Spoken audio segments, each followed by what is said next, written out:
Now this is it. The first semi-final of the Intel Extreme Masters Gamescom. Are you guys ready? Nice.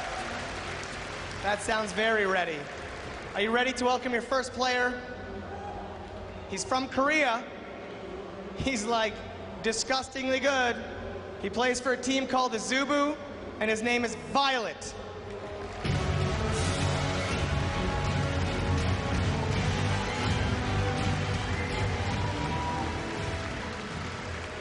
And his opponent, the Polish sensation, Acer Nerchio.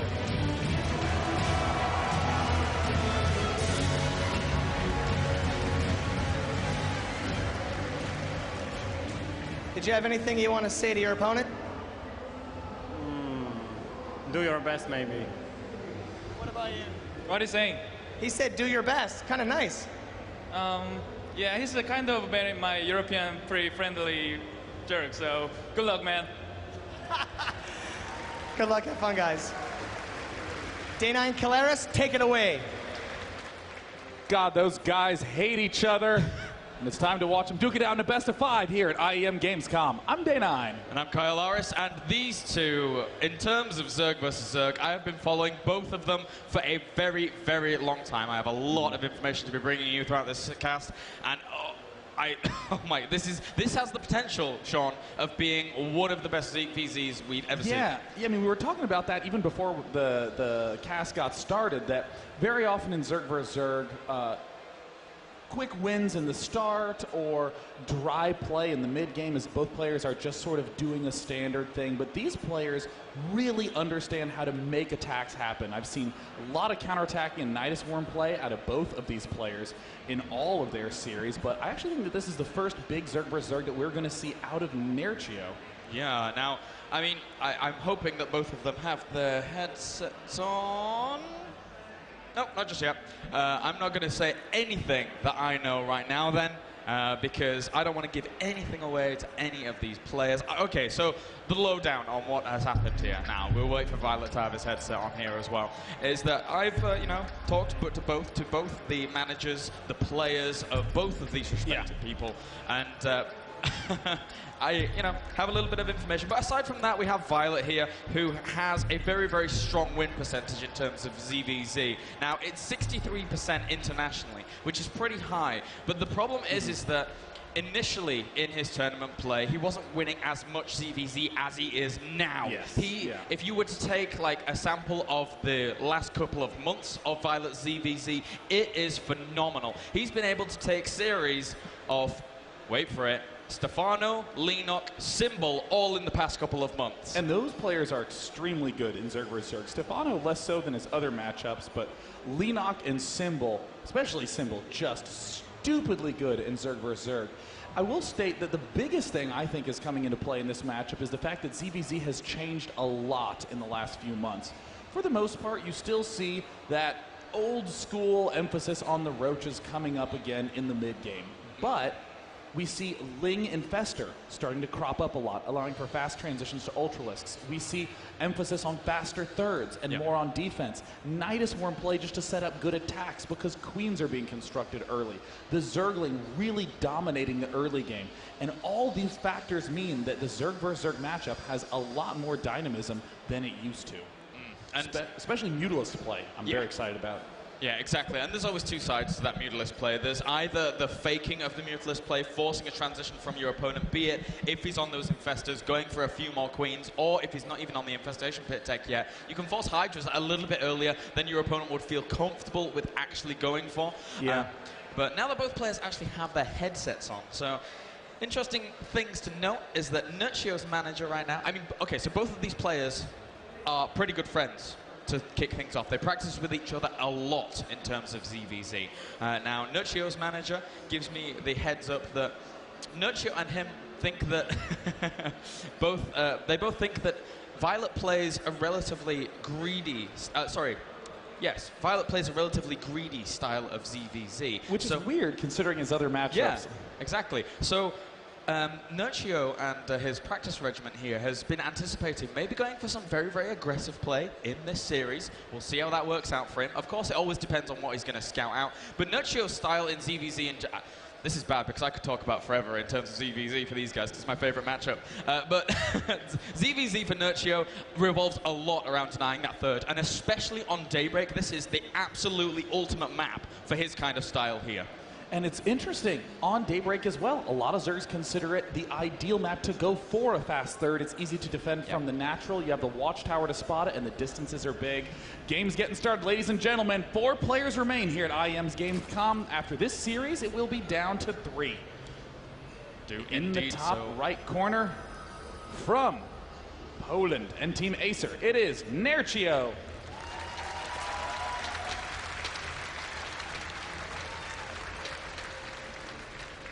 And spawning down in the bottom left-hand corner here, our Zerg personal sponsorship from Azubu. Give it up for Violet.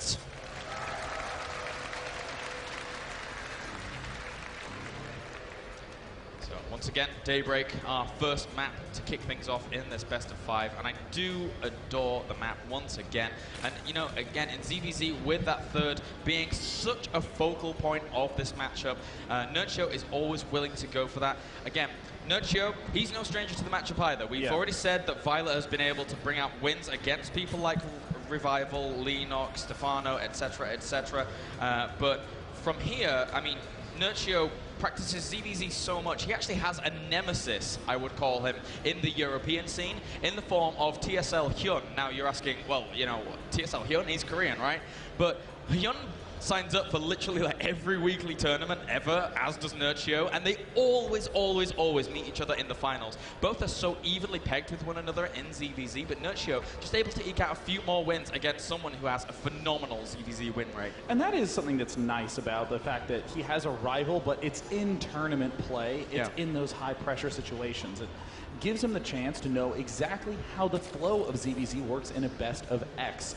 We did see, for instance, sLivko favoring a very defensive style of play where he went for a lot of Roach Hydra in the early game, just took his expansions, very rarely ever attacked, in fact would win with just one big attack. But it's more common in a ZVZ series between players like this to see big variance, to see players going for an 8-pool pressure, to see players doing things like faster Mutalisk in one game and faster Roach in another game. And Nerchio has a lot of those kinds of best of X's under his belt. Yeah, and I'm really glad that you actually mentioned sLivko in that pack, for example, because again, in terms of recent wins over Zergs, Nerchio has been able to prevail over, again, the likes of Hyun many, many a time, and the likes of sLivko and Bly. Now, normally I wouldn't bring these two people up in, you know, the same lists as Leenox and Stefano, no offense to those guys, but obviously they're, you know, super high-end, like Korean players, or even, you know, Stefano with his French prowess, and he's just one of the best foreigners anyway. But the reason I bring it up is because sLivko and Bly's ZVZ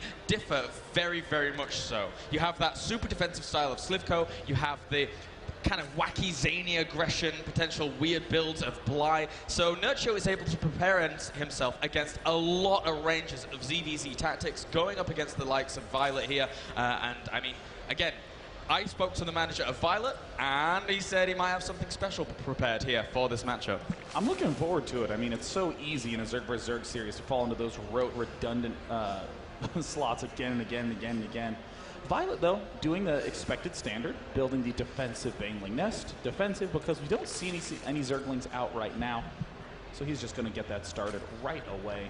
And then soon enough, just build a couple of lings and put it at the top of his ramp. And while we're just getting geared up into this game, guys, I believe that Tastosis at some point will be doing a interview, a signing session at the Intel booth. Not right now, of course, but very soon. So we'll give you the information on that once that does come along. Looks like we do see Violet leaving 3 in gas. This is absolutely an indicator that there's either going to be aggression or a very fast layer coming up. Nerchio we see not producing as many lings, and interestingly there's a spine crawler going straight on up for Violet. This really looks like he wants to go for a layer. You would never see this sort of early spine crawler just blindly. I mean, both players have excellent vision coverage. There's a little bit of moment of tension where both players are going, ugh, I don't see anything out of my opponent yet. He could be stockpiling lings, he could be going for a layer. There we see the layer for both players happening immediately. Yep, nice little transition there from both of these guys. I think right now Nerchio playing to, again, that potentially greedy style here of Violet, just matching him peg for peg. Right now, Violet, he only has 2 Lings and 2 Banelings out on the map. Those Zerglings going to run in, see what they can see. Don't see any gases there just yet, but I'm pretty sure he got a little spot of that Baneling nest. Yes, he did. And as such, he's going to be in the know about what's going on. This layer timing, you know, pretty normal here from both of these players, as there is one Baneling waddling around, killing a few Lings in the main of Nerchio. I don't really know what the goal of that was for Violet, other than to just sort of be manly. More of that Baneling up in the main, let him know that there could always be a little Boomba hiding in his main base. Nerchio now throwing down his single Spine Crawler, but as we see these layers finishing, I actually think we're going to see a Spire versus Spire play. I'd be very shocked to see anything otherwise. Yep, there's a Spire versus Spire for both players, both opting for that mobility play, but here comes Violet with a little bit of attack. Yep, those Banelings trying to be nibbled out there by those Zerglings, but Nerchio not being able to snipe out any of them with that little nibble aggression. And for now, Nerchio just going to hold strong. Again, having the 2 Queens in the spine at the front there just to be able to deal with 1 or 2 Banelings, so useful. Focusing those down, bringing them down before any of your Zerglings can even die off. And again, Nerchio has that control. If you've ever seen his Ling versus Ling control when it's that one of those really early stages, just 6 Lings versus 6 Lings, he almost always prevails in that situation. Yeah. I mean, interestingly, both players have the map so damn well covered that there's actually no way for either player to get any vision of what's going on. But we do see slight differences starting to spring up. Violet getting a few less drones, a few more Zerglings. Spire's almost done for each player, and both will be going for a 3rd soon. Now, this Spire versus Spire play can be very, very dodgy sometimes. You've got to... It can sometimes be a case of just one Mutalisk really turns the tide. If either player gets whiff of this, again, what we're going to see is we're going to see armor upgrades. Very, very important in Mutalisk versus Mutalisk play. But for now, Violet going to be getting aggressive here by the looks of things, trying to deny that 3rd base, but there are some Banelings here for Nerchio. But Violet sees that as well. 2 Zerglings now springing up, instantly run into the Baneling. An excellent trade right there by Violet. Wants to do 2 Lings per Baneling, is about a reasonable exchange. We see 10 Mutalisks popping out for Nerchio as he's getting his Evolution Chamber, but really not that many for Violet. Ordinarily, when you go Ling Muta, you're expecting to transition into Roach Infester, but if you're in Muta versus Muta, look at that, both of them getting the armor upgrade right away. And now another important aspect of Muta versus Muta is the fact that you actually, going into engagements with Muta versus Muta, you want your Lings sat underneath the Mutalisks, just so they can absorb some of those extra bounces from the Mutalisks once that damage does come along. Now, we sometimes see Zerg skipping that. It's sometimes a little bit hard to make happen. Oh, but look at this, Violet actually engaging in a really bad place here. Nerchio getting a really, really nice cost-effective trade there with a higher Mutalisk count. And now with superior Ling count and superior Mutalisk count, Nerchio is on the aggression. He's picking off all the Overlords. He's swinging around to threaten the 3rd. Violet is in a ton of trouble. He actually needs a Spore Crawler, a Queen, anything over there at that backside. And what Violet decides to do is go for a counterattack. That's the way he's going to buy time to get up his own 3rd. Unicounting station right now, still 12 Mutalisks to the 8 here, so Nerchio still in the lead with that. The Zerglings are going to be shut down at this 3rd location, though. Nerchio doesn't have all his Mutalisks at the front just yet, but Violet continuing to try and hold his opponent back here, continuing to try and deny that 3rd location. But he might walk into some Banelings. Oh my God, why are these Banelings not going off? There they go off in huge numbers, picking off all those Zerglings, and Violet gets a couple of nice nabs of his own. Right now, 15 Zerglings to the 4.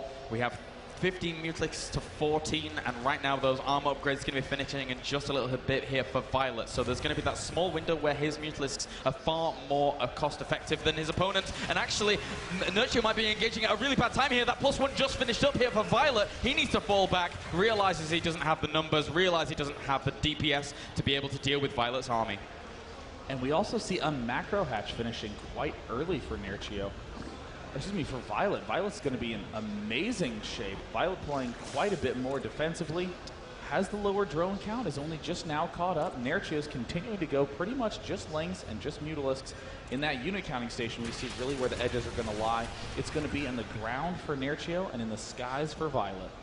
Now for Violet, where are all his Zerglings? The problem that I see for Violet is he's trading so many of these Zerglings all the time that when it ends up coming to that kind of engagement, again, having your Lings with your Mutalisks is really, really important. So he's not really going to have too many Zerglings to be able to complement his Mutalisks here when that eventual big, big battle ends up coming along. 2 spores in the main. Nerchio not going to be deterred. Instantly going to target fire that. Nerchio goes right in. The Mutalist pack from Violet sweeping around from the backside, and it looks like it's going to be a forced engagement. Oh my God, Violet is ripping down these Mutalists from Nerchio. Nerchio needs to step into action with his Zerglings if he wants to be able to stay alive. Violet is going to just decimate Nerchio. Very, very nicely done there by Violet, realizing he had the numbers advantage, realizing all the while that he would have been able to take that down. Goes for the trade so confidently, and for now there are some Zerglings going to be running up into the main. Could he catch a Queen, or he's just going to go for the Queen, as well as some of these drones alike after that, as getting the Queens in ZVZ, very, very important. There we see a nice transfuse from Nerchio. 9 Zerglings about to hatch for Nerchio. Where are they? Violet is engaging at much better angles. All his Mutalists packed together. Nerchio has no Spore Crawlers in these Zerg versus Zerg Mutalist battles. GG!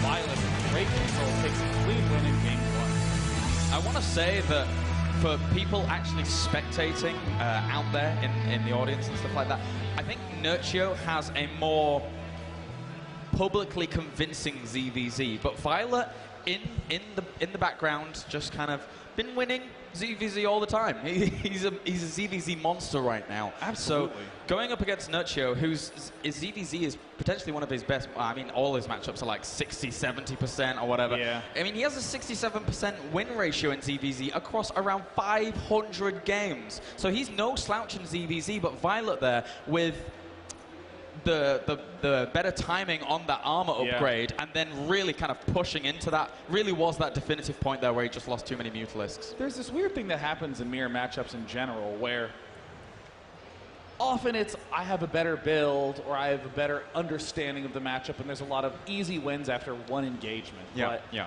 what we start to see is when players are sufficiently good, you're both doing about the same thing. Where does the edge lie? And the clear edge is patience. This is what you see time and time again. TVT, PvP, ZVZ, all of them. It's whoever ends up being more patient. Because Violet didn't exactly force a big play to happen. He didn't try to burst in the front. He poked around, pulled back, conserved his units, and then he waited for Nerchio to make the big error and then capitalized on it.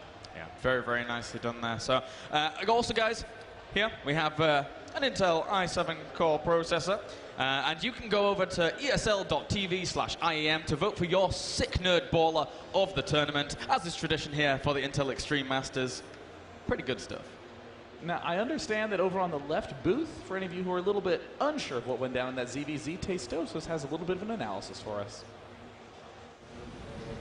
Hey guys, here we are. We're going to do some analysis of that last ZVZ, Nerchio against Violet. It's not too often that we actually get to see Muta versus Muta at the pro level. Normally just one player will choose it, but in this case we were in for a little bit of a treat. So let's go ahead and jump into the replay. Pretty crazy stuff actually at Muta versus Muta here. Yeah. It's like StarCraft 1 or something. So I stopped the replay to start this out at when they both went lair at the same time. And it's actually funny because, yes, Violet won, but Nerchio actually got his additional gases a little bit quicker. We see this one's just about to finish. These two are as well. And Violet's just slightly behind there, so he's going to get like a little bit more gas, but at this point they both figured it out. They both figured out, okay, this is going to be probably Muta versus Muta here. Now, in Muta versus Muta, there's a few rules. Carapace first. Why don't you tell us why, Tasis? Well, because of the glaives, of course. Yeah. I mean, those glaives are going to bounce off the other Mutas, and you want to have that reduced damage. You know, a lot of people forget actually the Mutas have that unique attack where they're going to hit multiple things at the same time. Yeah, and it's the damage splits itself. The second glaive is 2 damage, the last glaive is 1. So you're actually 1 armor in Muta versus Muta is like 3. It basically prevents 3 damage. So both players are very smart and are going to end up going for that. But basically when it's Muta versus Muta, you don't get out of it. It's like Phoenix versus Phoenix. If you try to switch into Infestor, there's going to be a kill timing where they can go and get you. You try to switch into Hydra and they're going to laugh at you because then they can just go speed banes with it and kill you. Or they can just abuse the mobility. You can't leave your base if you go absolutely. Hydra. If you go Hydra, you leave your base, they just go into your main and hit all the drones. Yeah, absolutely, man. And so it turns into, all right, get bases up, defend, but spend every ounce of gas on your Mutas and making your Mutas better. Now, Nerchio does start out with a few more Mutas, as you see, and part of that is just the fact you get those geysers quicker. But that's something that Violet's going to catch up on pretty quickly because he is getting the 3rd hatch quicker. And as you can see, at this point in time, it's pretty even. We do have, as you can see, the armor upgrade going up right now. Yeah. But you know, it's again, Muta versus Muta. It's a very unforgiving matchup because it kind of snowballs once you actually start winning that fight. Oh yeah. Because of the glaives, it gets out of control. So you can see the armor upgrade slightly later here for Nerchio. Mm-hmm. And this part was actually a little bit scary. This is Violet actually messes up here. He engages, and the thing is, I'm pretty sure that first group of mutas killed an Overlord coming down here. Then the second group killed one over here. So when he was attacking this one, and Violet went in, he's like, well, I can fight this because they're going to do a volley on this. I'm going to get the first volley, same amount of mutas, I win. But there was a second group coming in. So this was the first scary part of this game where one of these players could have gotten way behind.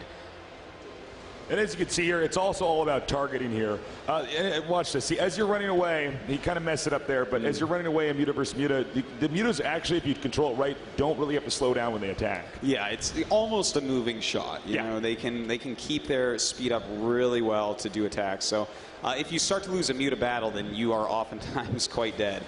So we see right here, this is where Violet is catching right back up on gas, and in fact will pass on gas on Nerchio because he's already started mining from both of these. In fact, he already has, look at that, 28 gas out of there and even more, 32 out of there, whereas Nerchio has no drones down here yet and isn't quite mining. So remember those earlier gases he got? Violet made up for it right here.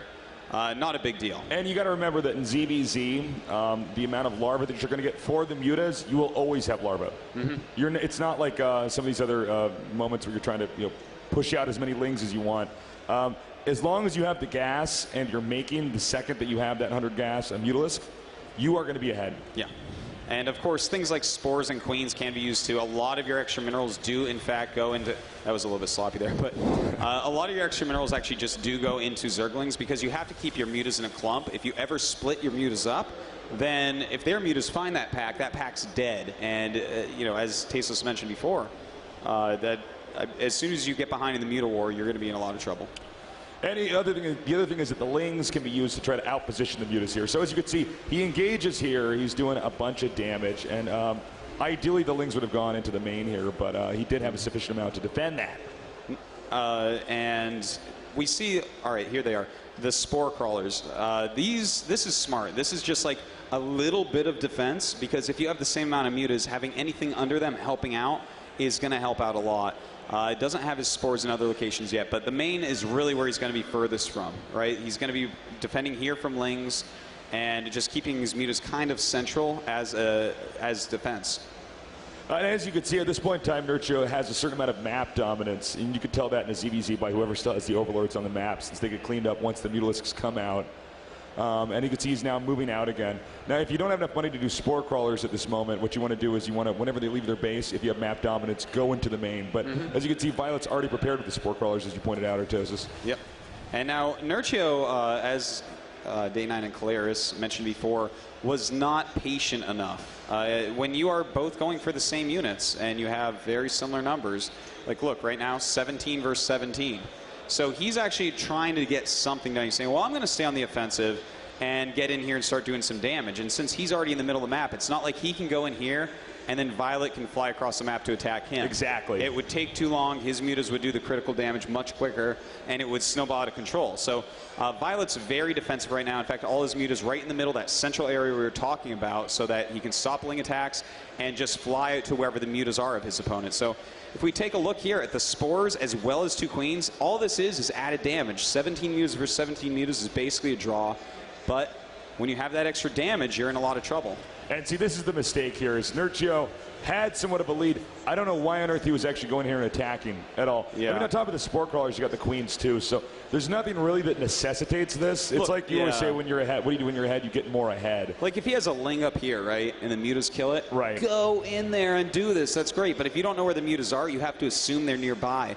And Violet's very smart. He's coming around the end, and he's going to come in from behind so the mutas can't really get away. And look at this. Already, he's up a muta, and his rally points are closer, and it's a fight out over spores and queens.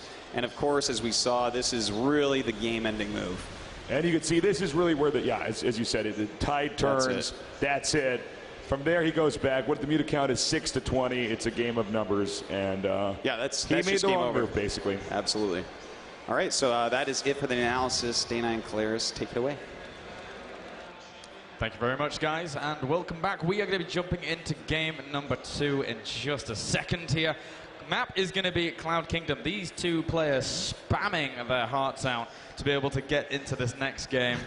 They seem quite cheery in the chat. I mean, I'm spamming Go along with them. The map, Cloud Kingdom, decent for Mutalisk, but not so much because of the Mutalisk mobility. It's more the Zergling mobility that can exploit all the different counter-attack paths.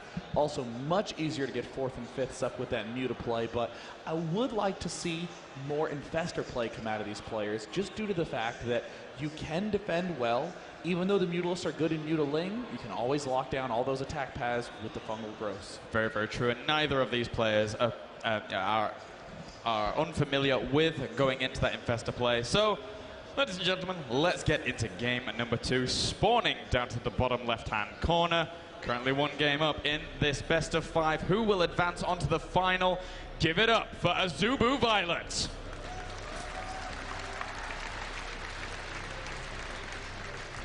And up north, or yonder, currently down 0-1, but no stranger to comebacks. It's going to be Acer's Nerchio.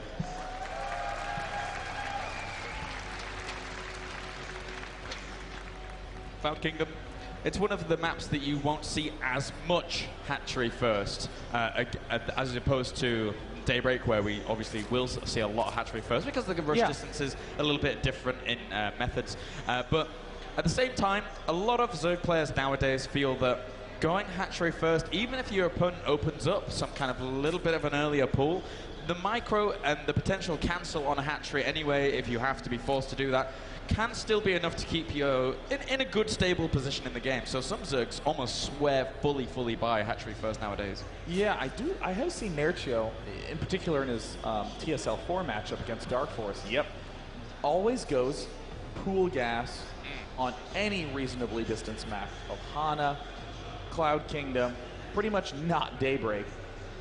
Violet going for that hatch first, but here comes the Zergling speed play from Nerchio. This always excites me when we see a difference this early on in ZVZ. Yeah, that Zerg speed window even can be very exploitable by the Zerg that is going for that gas a little bit quicker than his opponent, with that hatchery first going down here for Violet. But again, you know, there are methods that you can actually use to be able to defend that speed very easily. Just positioning, you know, like queens in good positions, as well as even 1 or 2 spine crawlers. Also, you know, even if you're able to just get that Baneling nest a little bit earlier than your opponent, just putting that Banelings on ramps, for example. So many options to be able to really kind of shut that play down.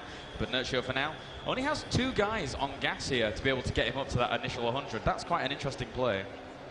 Yeah, you know, I don't dislike it that much, but I think the bigger concern is going to be how Nerchio is going to manage his economy while going for this speed play. That's the real difficulty that really both players are going to have to consider. In Violet's position, trying to keep account on how many lings am I seeing. Especially after these 4 lings, there's generally going to be a gap, because this is around when the speed's being researched, around when the queen's finally popping out, and there hasn't been any extra larvae to pop off. This is where Violet's really going to be looking. Is there some extra flood of Zerglings? Because if so, then Violet must delay his gas mining and focus on defense. Yeah, and this is where Nerchio likes to be in terms of these small ling versus ling engagements. He is able to make it work for him. He will be able to micro the back. Look, see, able to micro back, gets 1 Zergling for the cost of none. In fact, did he get 2 Zerglings? Yeah, he managed to pick off 2. See? Just incredible small-scale micro, but this is the sort of edge that, again, is going to make Violet a little leery. Violet actually, right off the bat, just building a spine crawler because, you know what?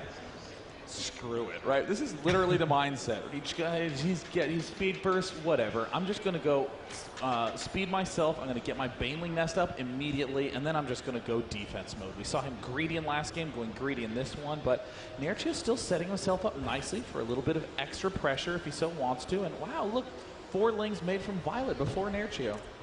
Yeah, with those Baneling nests timed out pretty similarly here. Nerchio just going to be a little bit lagging behind, but I wasn't really expecting any aggression to come out from Violet anyway. Again, especially because his speed is actually not done, or by any means anywhere near done, whilst these Zerglings for Nerchio's is already done. So he has to stick on the defensive for now. So that timing of the Baneling nest, not really going to aid him in any kind of aggressionary tactics.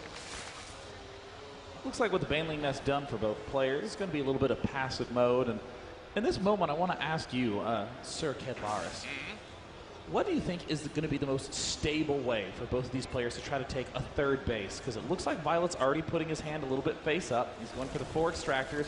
It's looking like a straight Mutalisk play, so that's kind of essentially, I think, what he's going to be doing. But what about Violet, who's getting ready to do this attack?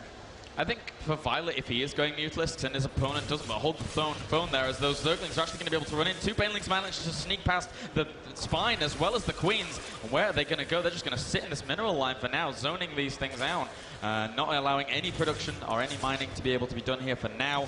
It's a nice little move there by Nerchio, but not being able to get the kills, not the most amazing of trades from there. But I mean, coming back to the question that you asked, it's really, really important here for if Violet is going to be going for Mutalisk play, then he can potentially keep his opponent on the back foot, keep him pinned back there whilst he tries to take that third. Obviously, though, he needs the little bit of Zergling and Baneling sprinkling around the third when he's going to try and take that. Look at that, Violet already checking at that third location once again. He already has the intel there with that Overlord, but just wants to make sure, swing around, see if there's any drones on the way. One thing that is nice about this map is the fact that with, Zerglings sneak right into the main, see the later layer. One thing that's very nice about this map is that all your expansions are tucked up into that top left side, so that means that it becomes very easy to defend your 3 bases once they are up. But I'm just worried about Nerchio's ability to get that up. I think that Infestor Tech, as he's a little bit delayed, is going to be a lot stronger.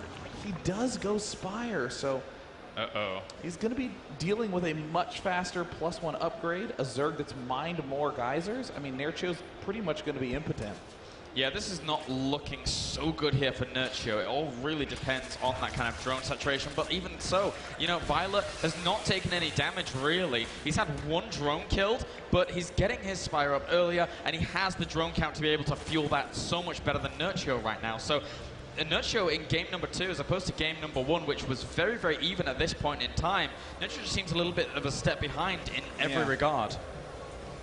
Yeah, I mean, everything is looking so good for Violet. Even this attack that's coming in for Nerchio, this is really the only window he has to do any damage, but there's already a Baneling there. And Nerchio with excellent micro, that trademark insane micro. What a great play by Nerchio. With this pair of Banelings rushing up, he's going to just exchange. The money hit right there. Nerchio did exactly what he needed to do with phenomenal control. Yeah, if there was ever going to be control to be able to deny that base, that was it. No other way really could have been able to deal with that. He needed that those Banelings to not only connect with the Zerglings, but do damage to the Banelings as well. That was absolutely pivotal. But for now, Violet, with that Mutalisk count, he does have 8 Mutas on the map right now to only the 5 here of Nerchio. And Nerchio supply blocks heavily, and behind this looks like a fake from Violet. He's just going Infestation Pit. And it looks like 4 Banelings incoming for Violet. A pair of Baneling for Nerchio do connect. Will they get there? And he messes it up. Oh, Nerchio had the huge window to be able to kill off all those Banelings. Nerchio, though, has amazingly evened up the supply count, and it looks like Violet, in a little bit of panic, he went for the insta transition. He's going to be going Infestor Roach, and there's the kill window timing that we heard Artosis talk about a little bit before. Well, we'll have to see how Violet is going to be able to prepare for this Mutalisk aggression if it does end up coming. Again, it's only 9 Mutalisks to the 8, so if there is an engagement forced by Nerchio in his opponent's base, Queens are going to help out a lot if those Mutalisks are able to come back as well to be able to deal with that. But for now, Zerglings going down to this third. This is, again, trademark Nerchio, constantly trying to deny that third whilst his third's been established. He's going to micro against the Banelings. Well, a few end up dying, but he still has plenty of Zerglings here to be able to try and deal with this. What a great play. And here's Violet trying to do the harassment. Nerchio's turn to shut it down. Down at the bottom side, a cancel's forced. Again, Nerchio does a great job denying that expansion. And here's the kill window timing. Is he going to recognize he can advance forward? These Lings are just to delay Nerchio a smidge longer, because right now Nerchio can push, kill off this hatch again. Just big mismanagement by Violet. I think the biggest thing here is the fact that there are infestors out, and they do have pathogen glands, but as you can see, they're already waddling over to between the second and third. And Violet right now knows that despite him having a really nice counter out to these Mutalisks, the Mutalisks, this point is so vulnerable, and he just dives in here with them, and he's going to force he's going to get a bunch trapped by a huge fungal. Oh, Violet is going to get a pack of free Mutalisks. A painful moment for Nerchio, but his Mutalisk count is just so high. I'm not sure it matters. He's still going to get the kill on the expansion. He just didn't. He had one fungal. He could have killed off some of those Mutalisks, but he decided not to, as his Mutalisk number was being whittled down slightly. Oh, look at that spread. I can't believe that he actually allowed those to survive. I think that killing that many Mutas for, say, like the last Infestor that would have potentially stayed there. But look at this, Violet actually going for the counter-attack, surrounding this hatchery as quickly as he can do. But Nerchio, with so much firepower here, he's going to be able to save it, no doubt. God, Nerchio just doing a fantastic job denying this hatch again and again and again and again. And Violet, who was in a fantastic position at the start of the game, has been swatted back down below Acer's Nerchio by 30 foo. That's insane. Wow. And meanwhile, in the main base, we see Nerchio going for a Roach transition of his own. It's certainly a lot faster out of Violet, but these Infestors are low on energy from trying to pick off those last Mutalisks. Yeah, the Clear Reconstitution is technically finished here for Violet, but he doesn't really have any Roaches to speak of. Right now, there's 19 Mutalisks out on the map here. That's a lot of Infestors, though, to be able to deal with that. But look at him just trying to pincer in. We spoke about it at the very start, and he's just trying to get this hatchery over and over. A nice fungal, but is it going to be enough? There's still a few Lings free here. Oh, Lings just target firing this giant Infestor pack, and it looks like, Nerchio stepping in from above. He's going to get some nice pickoffs. 1, 2, 3, 4 Infestors going to fall down. Nerchio with a phenomenal control move. That was like the advanced magic box there by Nerchio.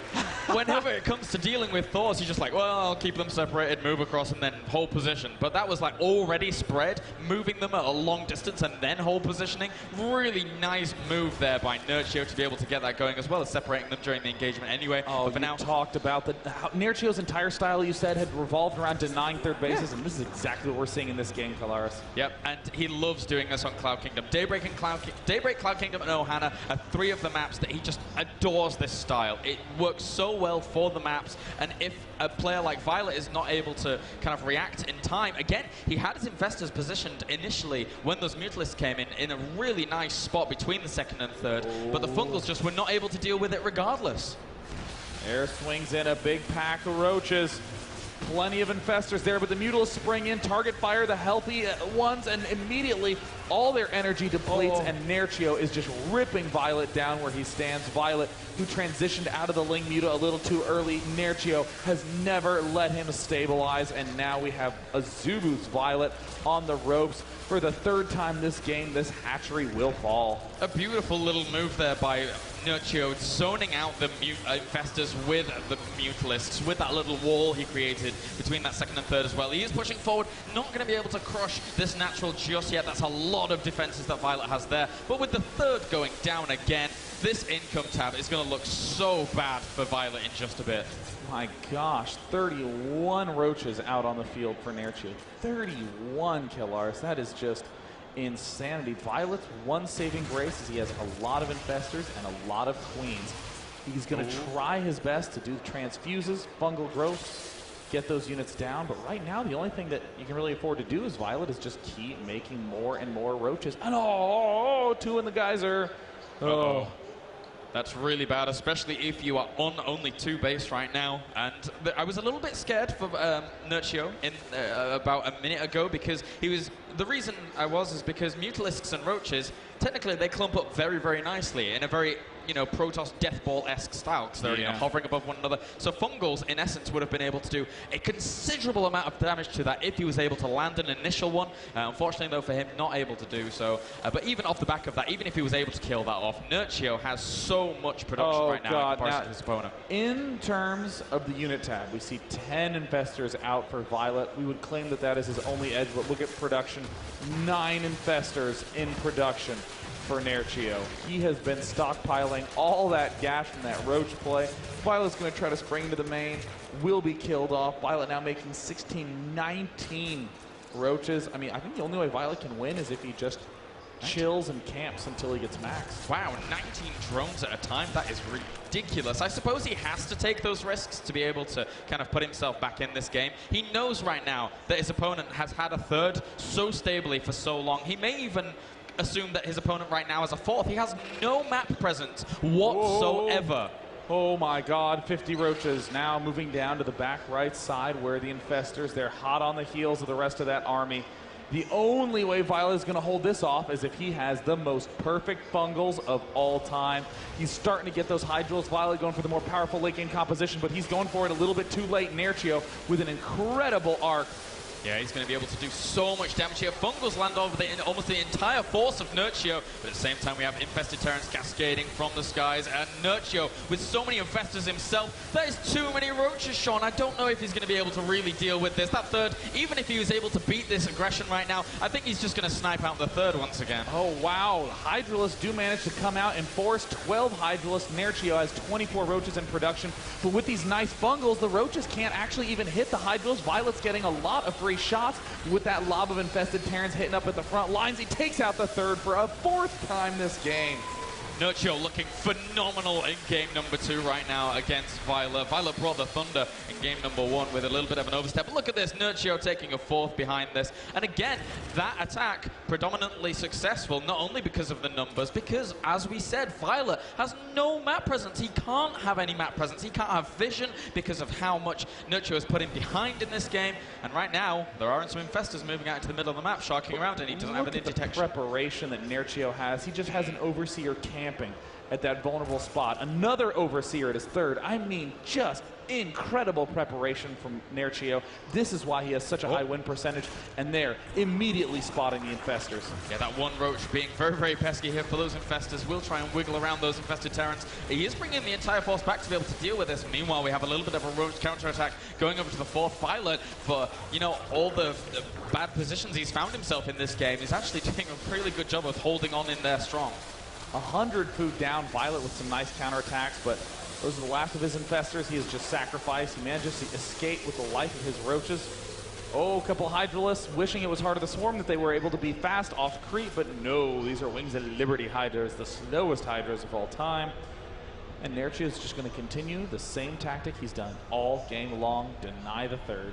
Goodbye third once again, no doubt indeed. As for now, 41 Roaches out against the 16, 7 Infestors against the 2. How is Violet going to be able to hold this? Well, a nice fungal growth is always very handy, but not enough here to be able to deal with this. The third will end up falling. This composition for Violet falls. GG.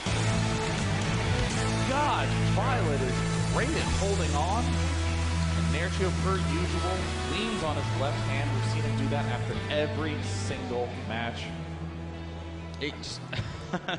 Nerchio. I have a good read on what he does with his arm. Yeah, he does. You're quite well, it's funny because whether he wins or he loses, there's always that look of focus, that look of concern of, okay, still have another match to go. Yeah, yeah. And, I mean, going 1-1 in this series, I mean, that was really important. If Violet had been able to take 2 games off Nerchio in a row there, yeah. I can't help but feel that Violet would have almost guaranteed taking the series. It's very difficult to come back from a situation against such a good Zerg versus Zerg player where they have 2 games in hand to be able to then say, well, I'm actually just going to throw caution to the wind, stockpile a crap ton of Zerglings, and then just go for a massive, massive push.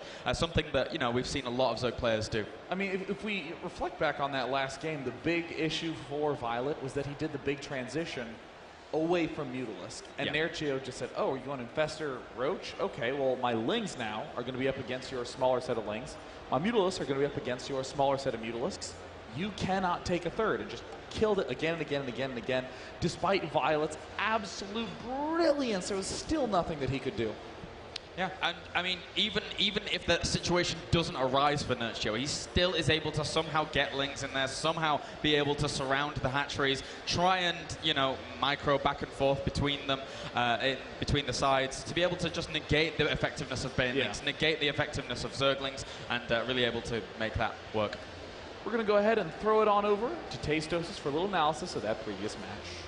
Hey guys, here we are. This was actually a really interesting one after the one that we saw first. You know, double inspire both games. So let's jump into this because I want to point out there was some key differences that turned the outcome.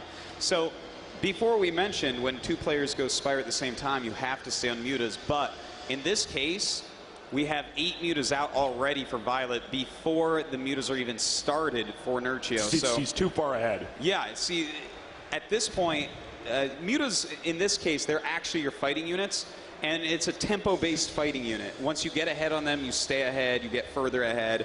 and it's really based off of that. But at the same time, he's decided, okay, I'm going to go into Infestation Pit after this. Yeah, absolutely. Now, when we get later on in this game, we kind of meet this interesting principle of repeatedly denying the third, and the third base is one of the only bases where we see this happen over and over again. If you kill off somebody's third or deny it, if you just keep doing that instead of just going in and killing them, it can mess them up. We're going to see exactly how that unfolds here. That's right, and we can see he just now found out about the Spire. So he's already got the Infestation Pit finishing up. So now he's kind of forced into going into Infestors, which kind of should work because he's got his mutas out so much earlier that Nerchio is going to think, well, I have to be more on the defensive here. But this one battle that happened down here really turned the game, so we'll fast forward a little bit. Yeah, let's go ahead and get to that. And this let's go ahead and we'll get to this battle up here at the bottom hatch.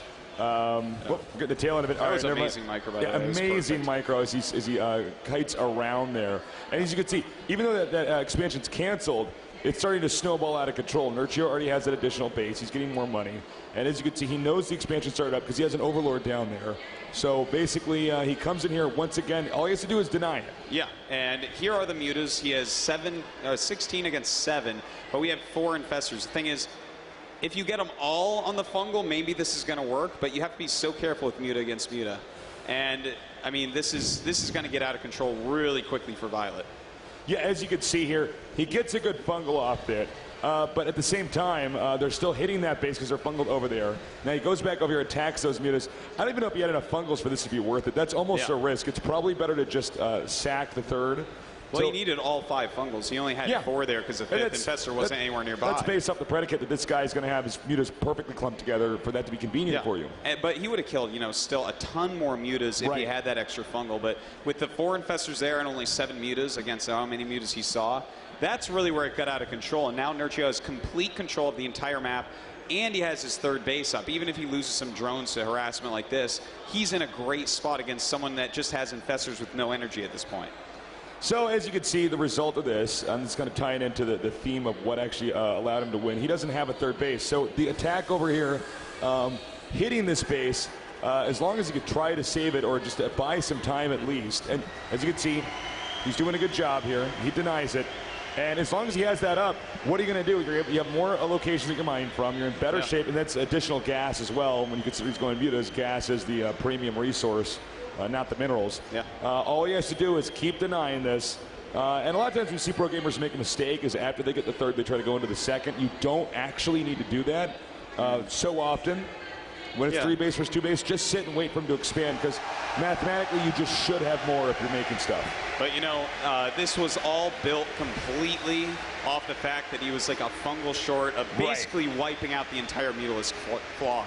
And if there's no mutas left, then it's someone with Infestor Ling against someone with just Ling. So, I mean, that would have been gigantic. And this was really the end of it right here when he spread these mutas out, started killing this off, and you lose this many Infestors. There's nothing to be said beyond there. The Infestors are so valuable here, and they are so fragile that you lose a couple of those, and it's basically game. Yeah. All right, so, I mean, that's basically how this game went down. So that is the end of this analysis. Day 9 clears. Take it away.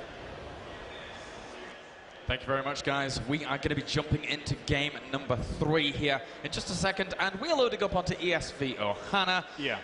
1-1 currently in the situation. This is the sort of map where I feel like it's quite balanced, the decision to go for Mutalisk or go for Roach. On Daybreak, I certainly lean more towards the Mutalisking side of things, easier to lock it down. But on this map, the attack distance from top to bottom is not actually very long. We saw sLivko do some real serious work on with those sort of plays. Yeah, and again, as you rightly pointed out earlier on, there can always be that, the Mutalisk play coming out a lot here because of the way in which the map operates. Yes. It really complements counterattacks with Zerglings very nicely. So those two in conjunction with one another down the attack paths or from the left and right, for example, if your opponent, again, wants to go for a third, and, if you're a Violet in those shoes, having that third denied can be a little bit easy, or potentially easy from Nerchio. Yeah, with that expansion tucked in the back there, I'd kind of like to see a little bit more of that hero Infestor play from Violet. It's so fun to watch in action, so let's go ahead and hop into the match. Up in the top left corner, hailing from Poland. Up in the top left corner, hailing from Poland. It's going to be Acer's Nerchio.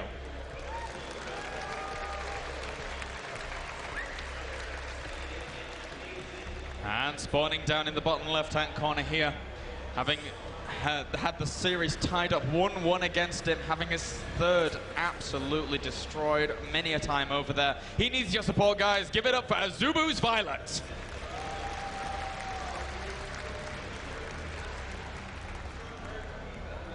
You know, this is absolutely a map where Nerchio will be doing his really fast Zergling speed, really be putting on the pressure. I would be shocked if he did anything else.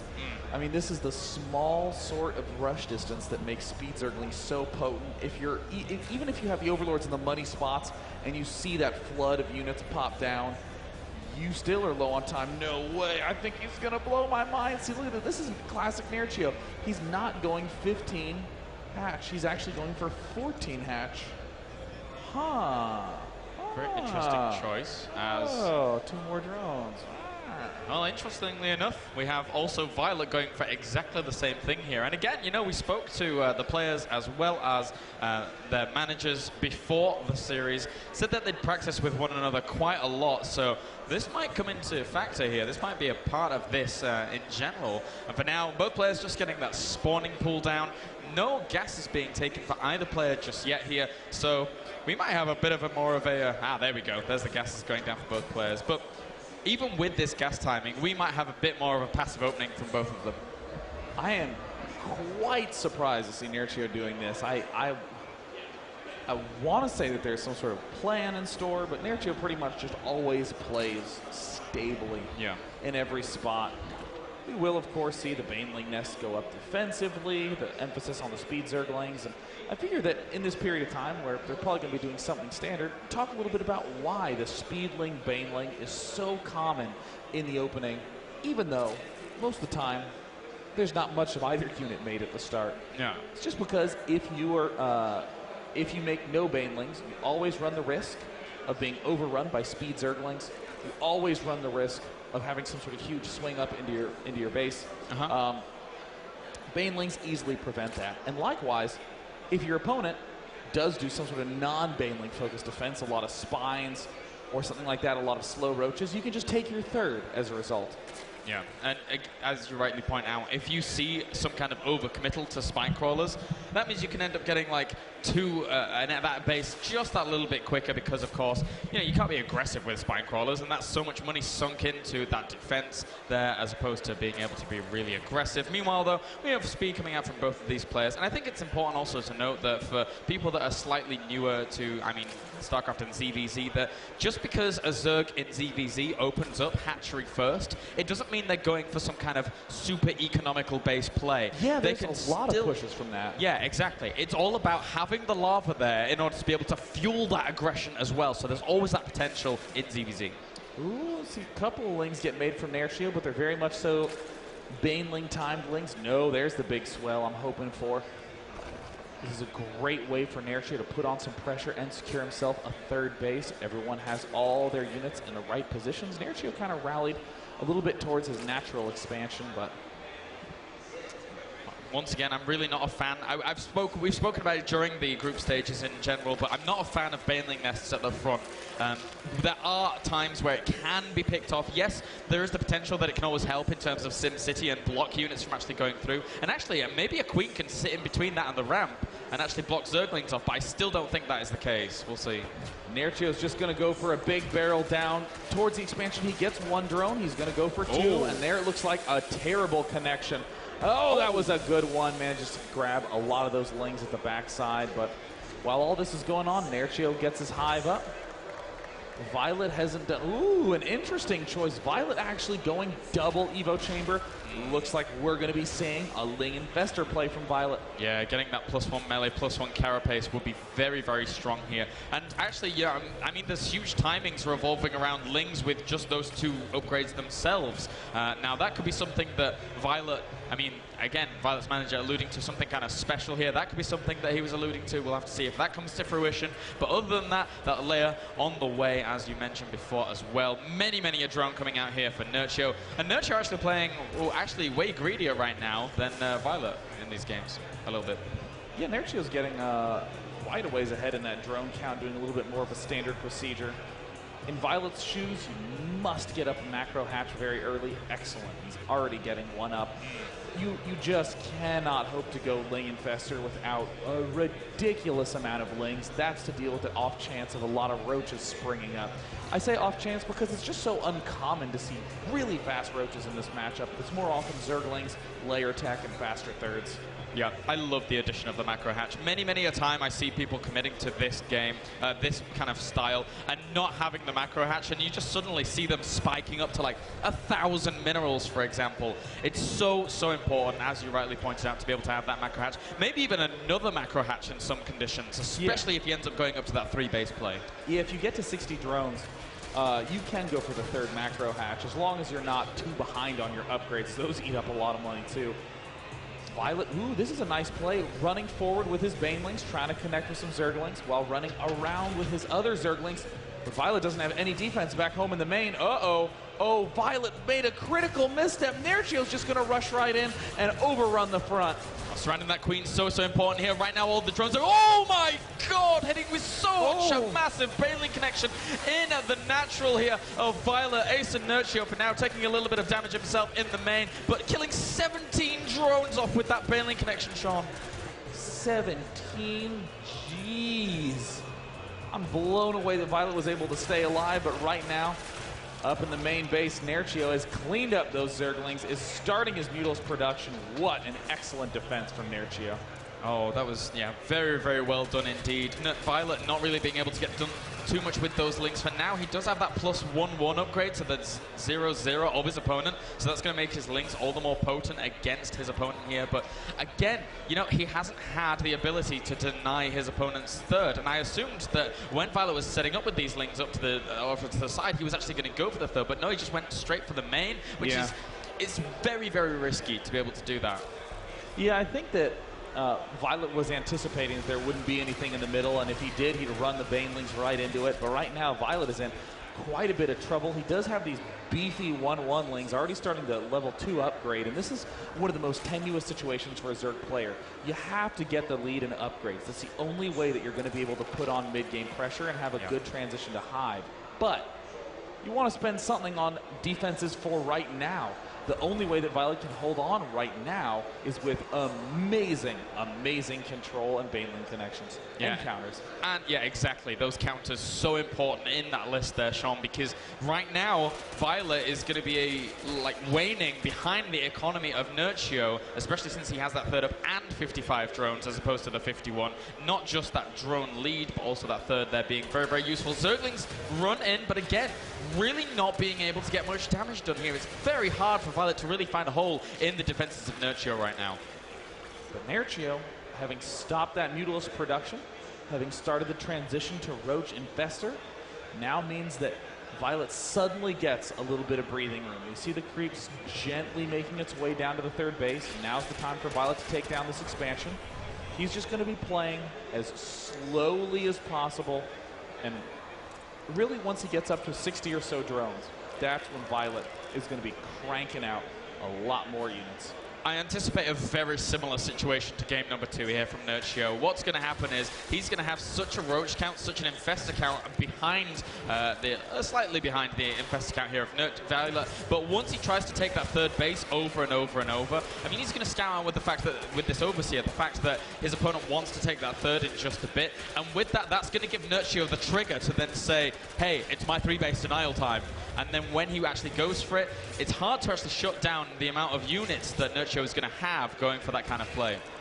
I'm really excited at the fact that Nerchio is actually going for drop. Ooh. This is an incredible way to circumvent the great positioning, the passive play from Violet. We see a couple of Lings try to spring up into the main. One Baneling connects. A few Zerglings rush on up.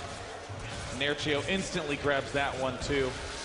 Nerchio with Violet with a perfect defense. I think not only that, though, with the drop play circumventing the defenses here, but I think it's playing to the map. If he's able to keep his opponent on 2 base over and over and over, and he goes to a situation, and there you go, he kills it off. But he's actually, with these infestors, almost denying him from leaving here because of always threatening to be able to fungal, and he does get 1 or 2 down. Roach is actually just going to engage full head on, though. And right now, 60 supply up here for Nerchio, doing so much damage, and Violet is forced to retreat back to the high ground once again. Oh, there's the big fungal that can land, and he hits every Mutalisk. This is exactly what Violet needs, but there's already too many Roaches springing into the front lines.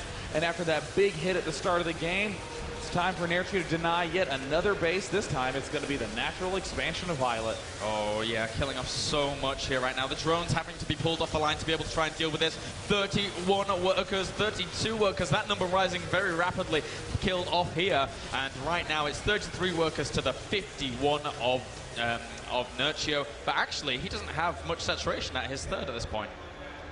Well, we've seen this play from Violet before. We're going to see it from him again. Are there Overseers the expansions? Of course there are. Nerchio completely prepared for everything in this matchup. With some more nice fungal growths, Violet gets a little bit of air, but not for long. There are just so many Roaches for Nerchio. He is just pure macro moding his way to a win. Oh, and he drops some Roaches in the back of his opponent's main here with one of those Overlord drops. It's retreating for now, but again, he got another worker and forced those Lings to be out of position. But again, I like the Overlord drop play because of the Ohana, because once you deny the third base, breaking the location of the second and the main can be very, very difficult if someone wants to turtle up on those 2 bases. So Nerchio, just, you know, bringing the violence here to Violet, and it's going to be a little bit difficult for him from here on. Yeah, I like that phrase, bringing the Violet to Violet, you know, like taking what Violet is more known for, these sorts of aggressive drop plays, and giving Violet a little taste of his own medicine. We see small numbers of blue units scattered all about the map. A couple of Lings just try to sprint towards the third base, run into some units. Nerchio doesn't even turn around. 100 supply up here for Nerchio. He does have +2 weapons on the way to complement these Roaches all the more, and with those extra infestors coming out here, he has an amazing, amazing foothold on this game right now. How can Violet bring himself back? Again, it's going to take just the most amazingly cost-effective use of these infestors here against the Roaches and against the infestors, but Nerchio just has too much, and with that income rising for Nerchio as well, eventually, with those drones on the way, he still denies the third once again. This is just getting worse and worse and worse over time, and Nerchio is avoiding overextending in every circumstance. He always gets a profitable trade, and now with that drop play, he can still start piercing more holes in the small, thin defense of Violet. Yeah, this one Overlord is being so pesky. I mean, he doesn't have the potential to be able to drop from it now since there's no Roaches actually there. But if Nerchio just loaded up another 4 Roaches and constantly kept him bouncing between his main and his natural, then it gets so difficult to really deal with for Violet, while somehow trying to wiggle his way back into a third, wiggle his way back into dealing with this massive army of Nerchio. And look at this, setting up a huge concave here. And there we see an Overseer spotting all these infestors, and you know, this oh wow, what a play from Nerchio. You know, I remember in the Team Liquid Star League 4 round 1, Nerchio lost to Dark Force due only to infestor play.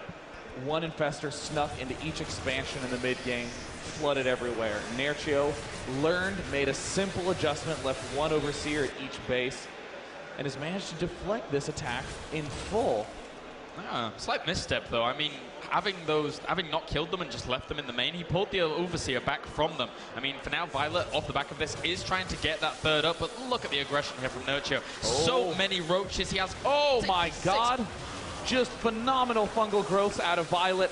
Can Violet really do this with just fungals? I mean, the Roach army is getting very, very low for Nerchio. It's going to be an extremely close battle. Is there really that much more energy? Yes, there's plenty more energy. And Violet, amazingly, has been able to just obliterate most of this force, but now Violet's going to be losing all of his infestors. They get nabbed by a fungal growth. Yeah. Nerchio does it again. Nerchio, such amazing, amazing presence in ZVZ, but again, Violet still ever the resilient player. He's still pumping out roaches, still trying to establish his third here. Most Zergs at this point would have just tapped out. Most Zergs would have died straight up. And now, once again, another engagement in the middle, killing off some roaches. He has a few infestors waddling over to be able to throw down another fungal growth if he desires, and doesn't want to get too hit by those guys, though. Violet is just so resilient, is not dying, but God is Nerchio tenacious. He's not going to let up one bit. I mean, in this situation, well, actually, I'll come back to that after this game ends up finishing, but, I mean, right now, there you go. GG, well played. Nerchio with the left hand. Am I really up 2-1? Yes, you are, Nerchio. Okay, so what I wanted to point out there was the fact that Nerchio's upgrades all the while long, that +2 range weapons, focusing on that with the roach play going on into the mid game. We had Violet there trying to do damage with the +1-1 and then eventually into the 2-2, but that was all for melee. Now, when you have those carapace upgrades going up against someone and you end up transferring into roaches, so you only have +2 armor and no weapons upgrades, that is nowhere near as effective going up against other roaches that have +2 weapons, because they gain +2 damage per upgrade as opposed to only the +1 armor per upgrade. So that was really, really, really hard for Violet to deal with. Yeah, and you know, it's funny to think that in this game and the last game, it was kind of the same theme, the same little break in Violet's armor, where it was this transition period where Violet is thinking that he can get away with being aggressive, and Nerchio's just swinging back a lot harder. I mean, Violet is used to being the attacker. Violet's used to the opponent being on the defense, having total control. But in both those last two games, I mean, even in the last one, running the Zerglings off to the side, the 2 Banelings in the middle. And how did Nerchio get the lead at the start? By just walking 30 Zerglings right up into the main. That shouldn't ever, ever work out. Shouldn't at all. So, I think, guys, we shall send it over to Tasteless and Artosis, and there they are. All right. Let's go over this game. Let's just jump right in.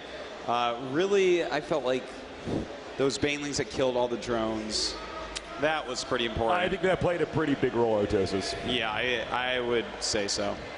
All right, so hold on. That is about to happen. We're going to see. And, you know, when you lose a bunch of drones early on, that sort of sets the pace for the rest of the game, especially in a ZVZ, because you both are, unlike Terran and Zerg, you're both producing from the same pattern of making from larvae. So then you really have to try to figure something out to engineer a win out of that situation. Well, take a look here, right? We have Violet leaving his base, and it looks like he wants to go up here, and then I'm sure he wants to go and counterattack. In fact, that is what he does. But he's not that far along, whereas all these units, they're already in the center of the map. So they're not going to hit at the same time, and Nerchio's going to hit with more power. He sees this, but he continues to go ahead and do it. Just sends a couple Banes up. That doesn't really help as Nerchio prepares for it. But this is really the game turner. And in fact, Violet, look misclick at that. there. Yeah, so he got stuck behind the rocks. They take a while to get up there. Now, because he had to run around, Violet did kind of catch up, but this is not really all that scary. It's just a group of Lings, whereas this is Lings and Banes, and a lot more of them. Okay, so they're going to come in here. You see they trap the Queen. Now, it's hard to split your drones in this situation, but you can see they get bunched up, and that's it. And how many kills is that actually? What is that, 9? Well, he killed 2 drones earlier in the game, so he got 14 drone kills right here. And if we just take a look at the drone kill counter for this battle, all right, so he's killed 17. Now Violet's killed 3. He's targeting down a Spire that he never gets to kill. Do you think it was even worth it at all to go for the Spire in this situation? Because it's kind of where he doesn't have a lot of Lings. I feel like if you kill the Spire, it's great, right? But you know, even then the Spire's done. He's going to have enough mutas to do what the mutas need to do. You know, when you're making a Spire, you're stockpiling the Vespian gas anyways. So once it's done, you boom, somewhere between like 6 to 9 mutas. That's right. And as we see here, 17 drones killed against 4. We also have the mutas already being produced. For Violet, his infestation pit is just starting out. So now we have a better economy for Nerchio. We take a look here. Notice he has a much better economy. He has similar amounts of units. And he has his 3rd base going up, which of course is going to be impossible for Violet to get because of the mutas. Basically, after this little attack, Nerchio's leading in every single way. All right, as you can see here, the infestation pitch starts up, and from there, it's. I don't even know if there's much more to say, Artos. No, I mean, it's basically it was kind of straightforward. A lot of other stuff happened this game, but it doesn't really matter because it was all influenced by this one moment in the game. Yeah, this one was pretty straightforward. The other one's a lot more complicated, a lot more interesting going on. But when you kill 17 drones right off with a few Banes, then you are going to die. So that's all we have for that analysis. Day 9 Clairs, why don't you take it away?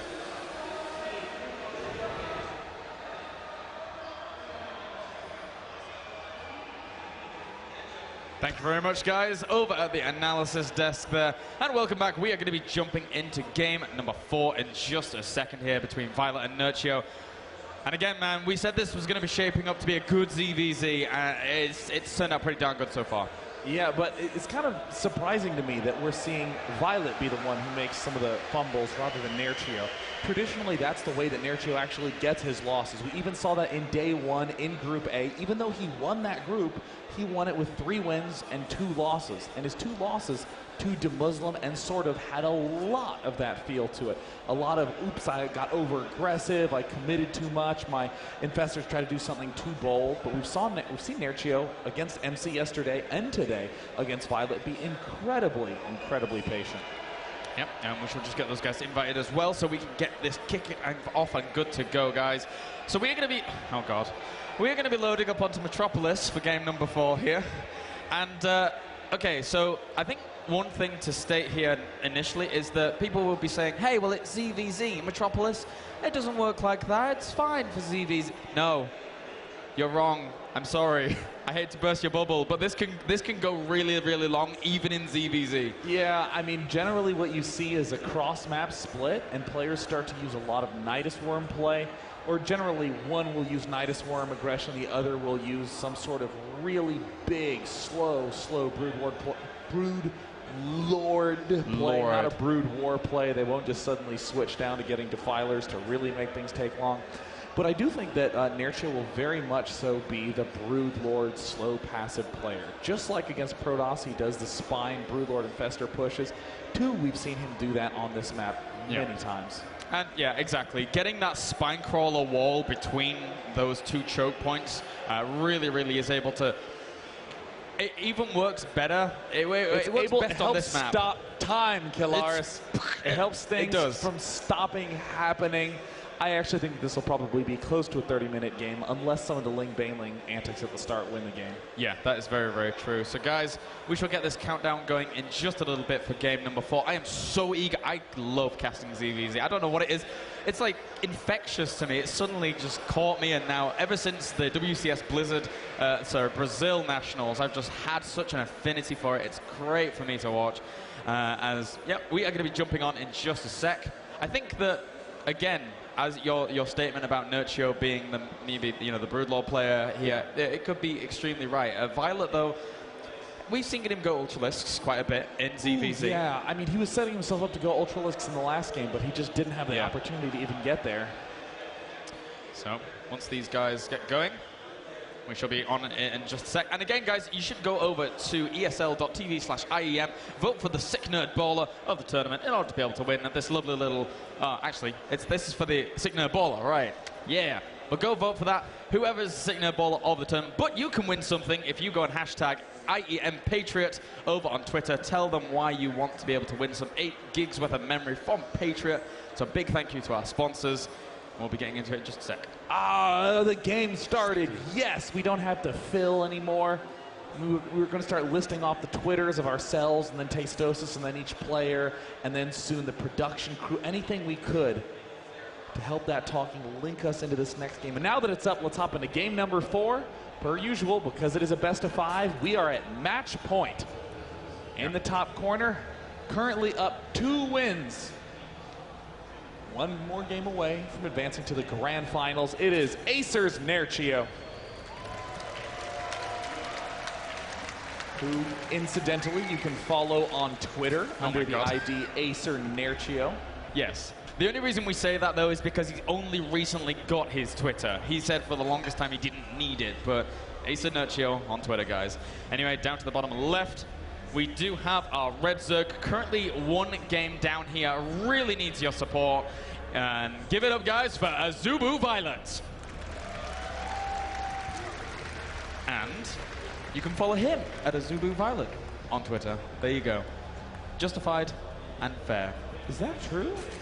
Azubu Violet? Yes. I'm actually...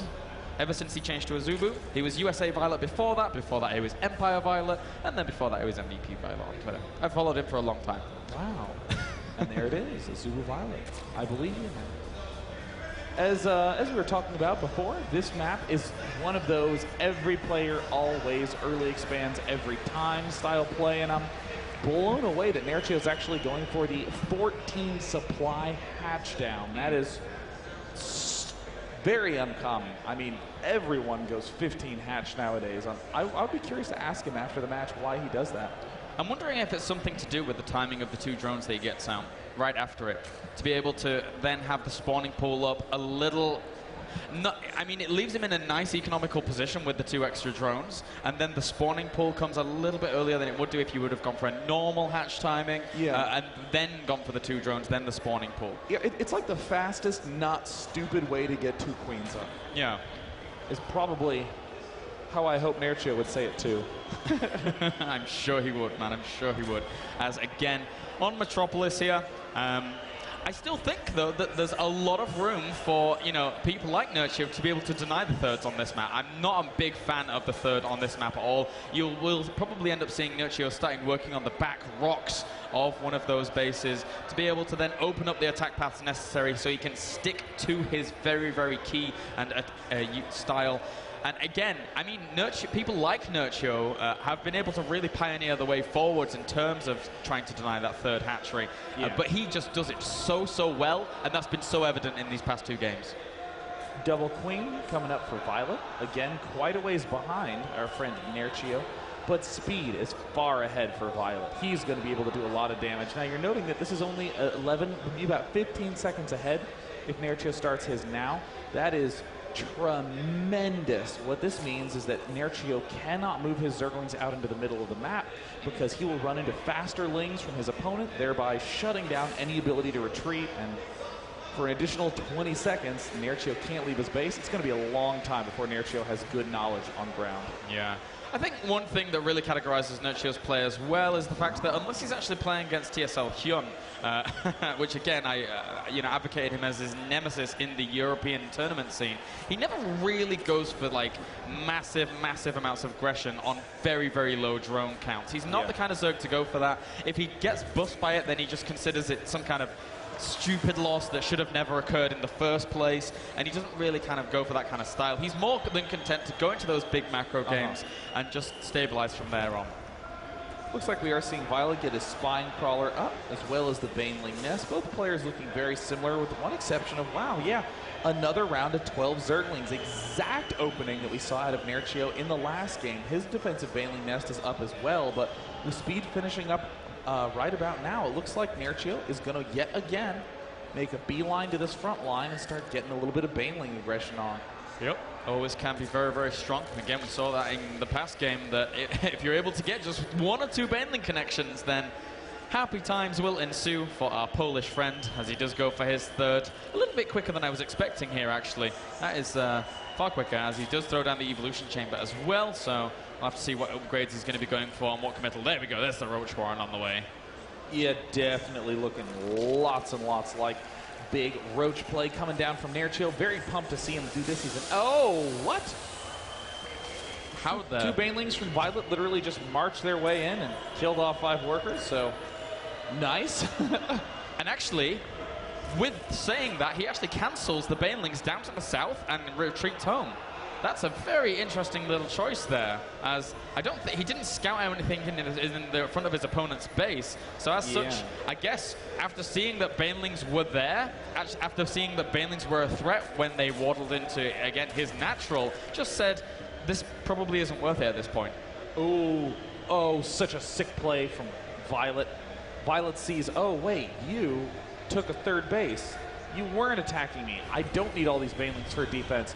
The great play is to just attack with them. Now Nerchio's forced to have an answer. Spire now coming up. He canceled the layer. Why has he canceled his layer? What are you up to, Nerchio? That is a great play. Looks like Nerchio realizing, oh my gosh, I'm going to be under huge attack. I need 5 Banelings up of my own. And, oh, amazing connection from Nerchio. Now Violet in a good bit of trouble, but with those Banelings spread out, the way Nerchio's spreading them, that is going to be a mighty hard hatch to kill off. Violet trying to get what he can done here, trying to sacrifice 1 or 2 Zerglings at a time to be able to pick these Banelings off. But for now, the Roach is going to be able to come down and deny the killing of this hatchery. So, unless, of course, the most amazing micro from Violet came out somehow. But no. Looks like nope. Queens will not take any pot shots at those Zerglings. Meanwhile, back home, Spire finishing up for Violet. Violet stopping at a little under 50 drones, so that way he can go Ling, Muta en masse, just blast out the aggression as best he can. Yeah, and look how aggressive Nerchio's being with this creep spread from his third. He realizes that, you know, he's not really going to have too much firepower to break down these rocks just yet. And actually, the Zerglings coming in. Will they get a drone? No, they will not. Uh-oh. Zergling running. This is Violet's comfort zone. He's the aggressor, and great wall off there by Nerchio. 1 Queen definitely going to fall, but Violet's realizing, hey, there's a big hole up onto this third base. Let me run on over there. But there are Queens and Roaches there ready to greet, and brilliantly he's going for the Queens. He's shutting down all the possible anti-air from Nerchio. That is fantastic, as well as shutting down so much lava. He only has 1 Queen left across 3 hatcheries, and he's not reproducing any of them either at this point. So Nerchio throwing down Spore Crawlers as quickly as he can do, but those Mutalisks, oh my god, they are going to hit hard and they're going to hit fast. But this is exactly the timing window for Nerchio to counter. He has 13 Roaches. That's actually not as many as I thought. He could be in good position to do some damage, but with all this extra production, look at this. Target firing on the third base. It's down to 119 hit points, and it will get taken out. Oh, Violet with a lovely little play there. Completely well done, turning the tables here on Nerchio. It was always his third that was going to be denied, but this time getting that one. But actually, with Nerchio applying this pressure, does he have anything to deny this third from being killed off? Wow, I actually think Violet may have made a little bit of a blunder there, because now it's Nerchio's turn to swing back and take down the expansion of the Korean superstar. Yeah, nicely done there by Nerchio as well. But oh, look at this. Violet just waiting for him as he's on the retreat. Nerchio trying to get past as quickly as he can do with a little bit of micro, but he realizes now he's just going to have to go for the kills and try and get as cost-effective as possible. He is up in terms of supply. He does have that 10 drone lead here, but again, he's still re-establishing his third, as is Violet. And Violet has that airborne threat that is really, really good on a map as wide open as Metropolis. I don't actually know if I like that exchange so much for Violet. I mean, Nerchio just exchanged Roaches for Roaches, which is fine from Nerchio's point of view. He was going to be building those anyways, but from Violet's perspective, Violet now kind of has these flat Mutalisks. They cannot do much. They're never going to be able to get any damage done at the main base. The only way he would be able to do that is with Roaches, but now we see Nerchio having cleared those out. Now Nerchio has a long window of comfort against low ground units, and there's +2 attacks starting for Nerchio. He's just going solid, stable play. Mutals will pick off maybe 2 Roaches, though. Yep, chasing those away. Very, very nicely done here. I think he might have ended up... Oh, nice little burrow there to be able to save those 2 Roaches. But I think he might have stuck around during that engagement, because did Nerchio's Clear Constitution finish up just before that engagement ended up occurring, and thus he wouldn't have been able to really retreat? I can't quite remember the exact timing on it, but that could have been a factor as to why he stuck around with those Roaches. And meanwhile, though, we have a second evolution chamber going down here for Nerchio. Probably will get that carapace upgrade going very, very soon. And again, you know, this is probably one of the more standard ZVZs that we've actually seen out of these 2 right now. Yeah, Nerchio is going for the standard straight Zerg versus Zerg. The way he's going to try to get an edge is with upgrades, and with this nice little harassment, kind of an unusual tactic, with Violet preparing himself nicely with the double Overseer. What we're seeing from Nerchio, though, is there's the +2 range attack, +1 armor now getting started the instant he has the gas for it. So Nerchio is gearing up towards a mega, mega late turn play. Yeah, with those Hydralisks going down, the Hydralisk going down for Violet here. We're seeing this more and more in ZVZ. We're seeing, you know, Roach, Infestor, Hydra a lot more than we used to. They're just providing that extra DPS there and being able to really deal with that. Meanwhile, though, we have actually Nerchio going for a 4th. And hey, in true Metropolis fashion, why on earth not, Sean? Yeah, it is Metropolis. Why attack when you can take 5 bases and then not attack? It's true. It's true. For a successive 20 to 30 minutes. That is right. Looks like Violet going to try to pop into the main base.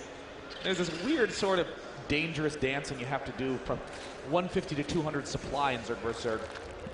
If you're trying to be a little bit too overeager and save that supply for something good, your opponent can overrun you with roaches. What you would like to do, though, is stop the roach production around 150. Oh, beach balls don't manage to pull it off.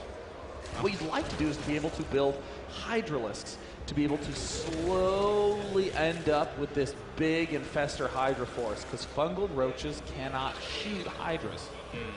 I'm always a little bit scared when people go into ZVZ and commit to Nidus Worm. Oh, dude, man. Telling you, Violet was the one who's likely to go for that Nidus Network play.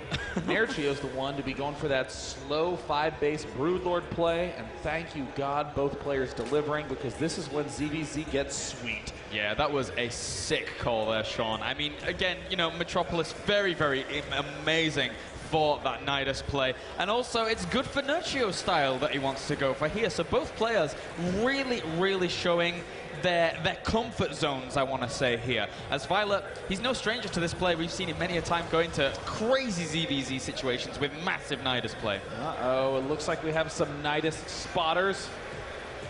Oh, there's a Nidus spotter. Instantly losing the changeling. Go away, Nidus spotter. We don't want you here. Spore Crawler's going to have something to say about that, though. Spore Crawler does manage to take down some. Following as best I can. Violet realizing, wait a minute, I don't need a Nidus Worm. I'm just going to go attack him. But all these hatches should get rallied into that Nidus network, and then he can just do a big slam in 2 locations at once. Oh, not only that, but I seriously hope he uses the Nidus Worm to retreat. That would be so cool as well. But Fungal, and look at that concave that Nerchio has right now on one of those packs of roaches. Fungals go down for a Violet, but it's not really too effective. Does land a large Fungal on a few of those investors, though, in the back, but he doesn't chain it as well as he should be doing. Oh my God, Nerchio did a huge risk. He just built 8 Corruptors at the start of that battle. Is that going to be the right decision? It looks like the answer is no. A big misstep.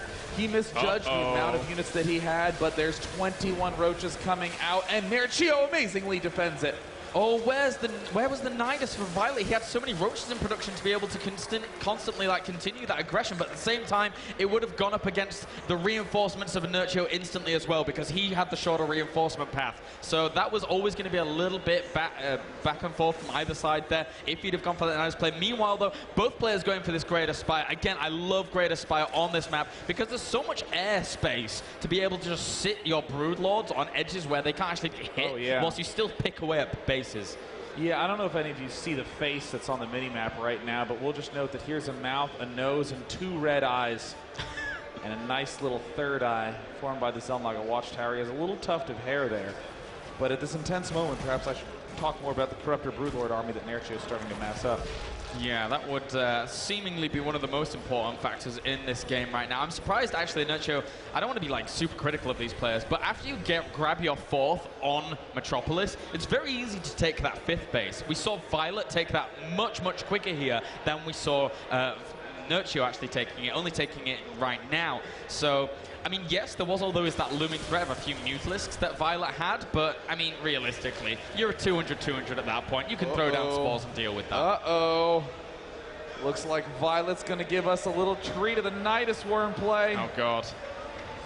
This could get a bit brutal. Here's the Nidus Worm. Where is it? He now spots it. The roach is actually just a few trickling out here to be able to pick off this hatchery. Reinforcements, are they going to come back, or is he just going to force cancel? Looks like so. Looks like he sees the one. He's going to be taking it out immediately, but these roaches now moving down to the south side. Hello, Broodlords. And in the meantime, a large confrontation up at the front. Nerchio trying to get the fungals off on this pack again. This is one of the biggest fungals I've seen in this series yet. He does manage to clean up the remainder of those roaches. a big volley of infested Terrans from Violet. Managed to hatch first, getting those first set of shots off. Nerchio desperately retreats the remainder of his units, hoping to be able to deflect this push. The Broodlords coming along now will be able to help this out immensely. There's not really anything to be able to close the gap with those Broodlords. So Nerchio going to be able to hold on for now. Wisely, actually, Violet sacrificing a few of his Infestors as well, pushing up into the main here. Where is he going? Wow, Violet going way far up into the main. Both players actually biffing and losing all of their Infestors, except these three remain for Violet, but not for long there. They reveal their position. Hello. Just want you to know that we're up here. And in the meantime, just an endless string of Roaches. I'm surprised to see that it's only Roaches out right now for Violet, not a single Broodlord.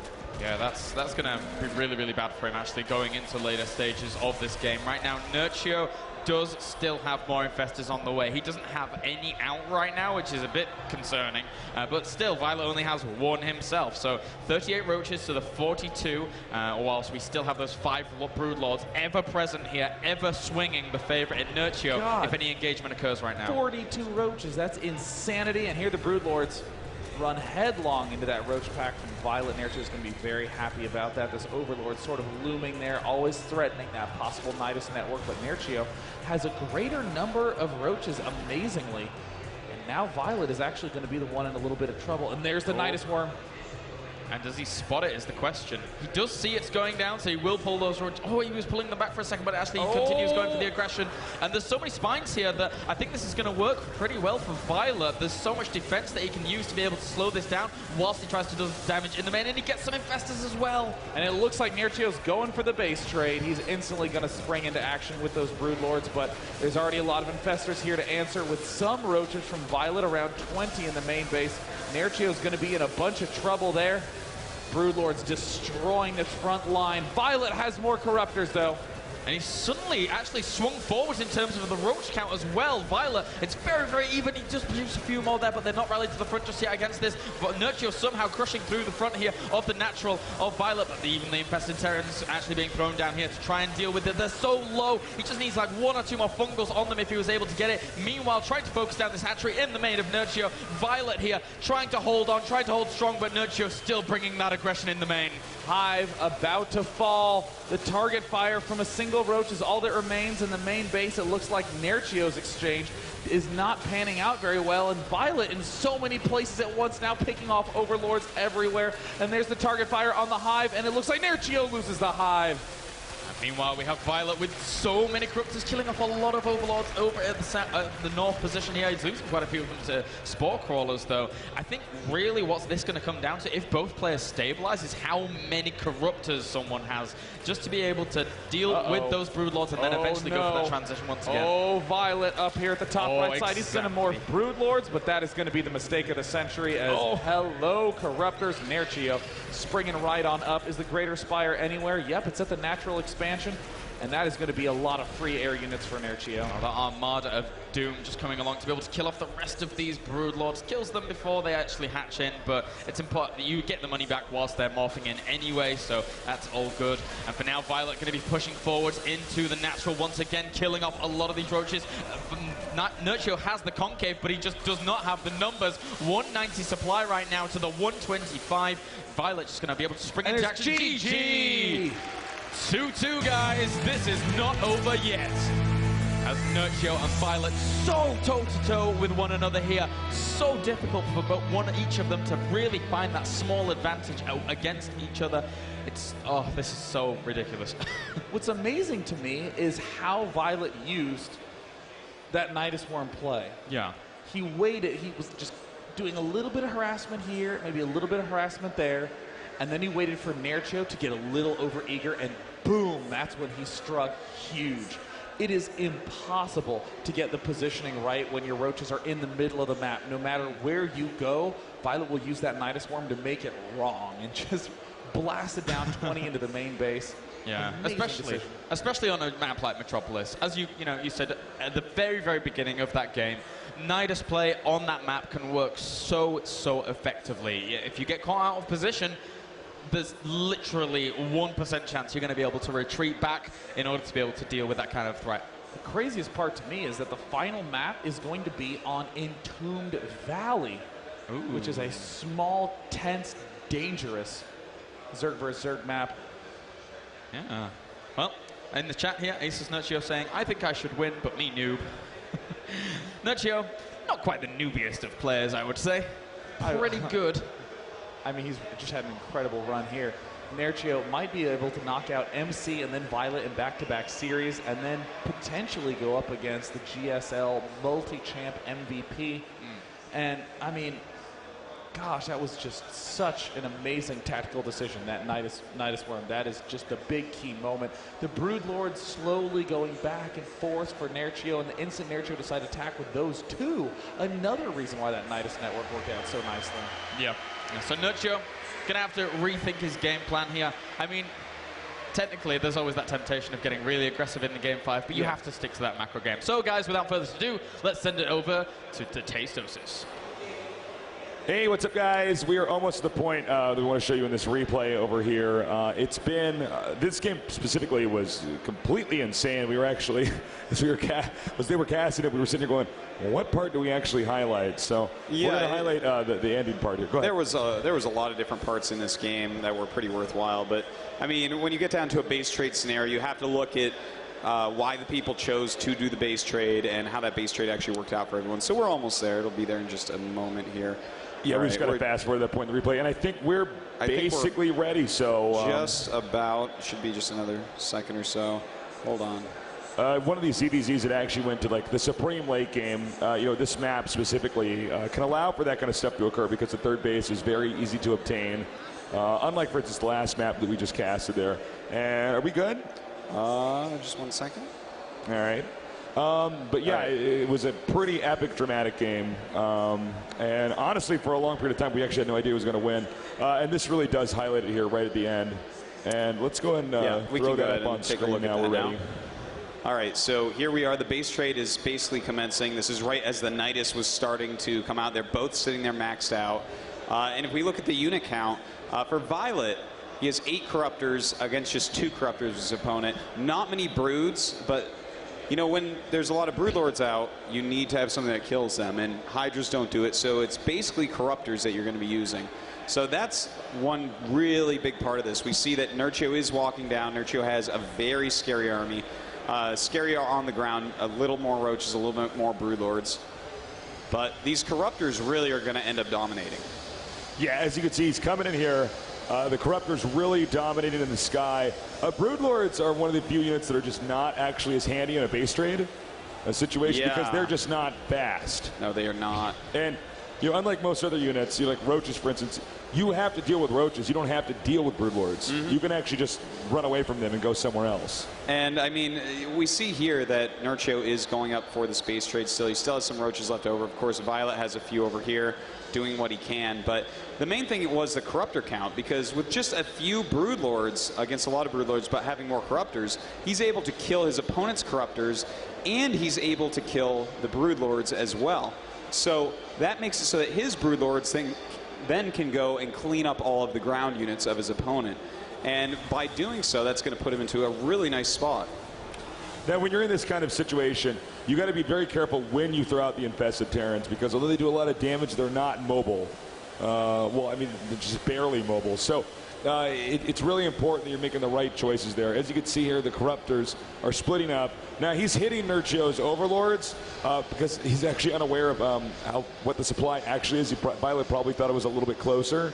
So hitting those Overlords not as impactful, but not a bad idea either here. Yeah, I mean, at this point, he's in a very good spot because he did get to kill off his opponent's army very easily with those extra Broodlords, and especially, again, the Corruptors. That's really what changed this whole game completely into Violet's favor. And from there, I mean, he has all of his flying units still, which gives him a huge supply lead. You can't really switch back into Broodlords when he has that many Corruptors, because you have to make more Corruptors than he has, plus have Broodlords. And then the Roaches are going to kill you, basically, because you have to have so many Corruptors. It was a good choice for Violet to be a little bit slower on his mass Broodlord production. Yeah, absolutely. So that was one of the few ZVZ base trade scenarios we ever really get to see. Yeah, it was. So yeah, I guess that's about it for that game. Not much else to actually say about it. So about time to switch it back over. Day 9 and Colares, why don't you take it away?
Thank you very much, guys. Welcome back to the Intel Extreme Masters Gamescom. I'm not quite sure who I'm thanking. Maybe I'm thanking the commercials. You're thanking Tastosis, who kindly threw it to us, and it would just happen in slow motion. Yeah. There's that time delay.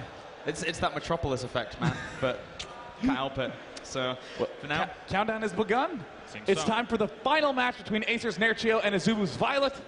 Couldn't be more excited because one of these players will be going to the grand final after this game. They will. And, you know, the step up in cash, pretty good here from the semis to the final. So, guys, without further ado, I am Legudza Kylaris. I'm Dat, Day 9. Let's hop into the game. Up in the top left corner. From Team Acer, will he be able to take the win in this game number 5? If you want him to, give a cheer for Nerchio.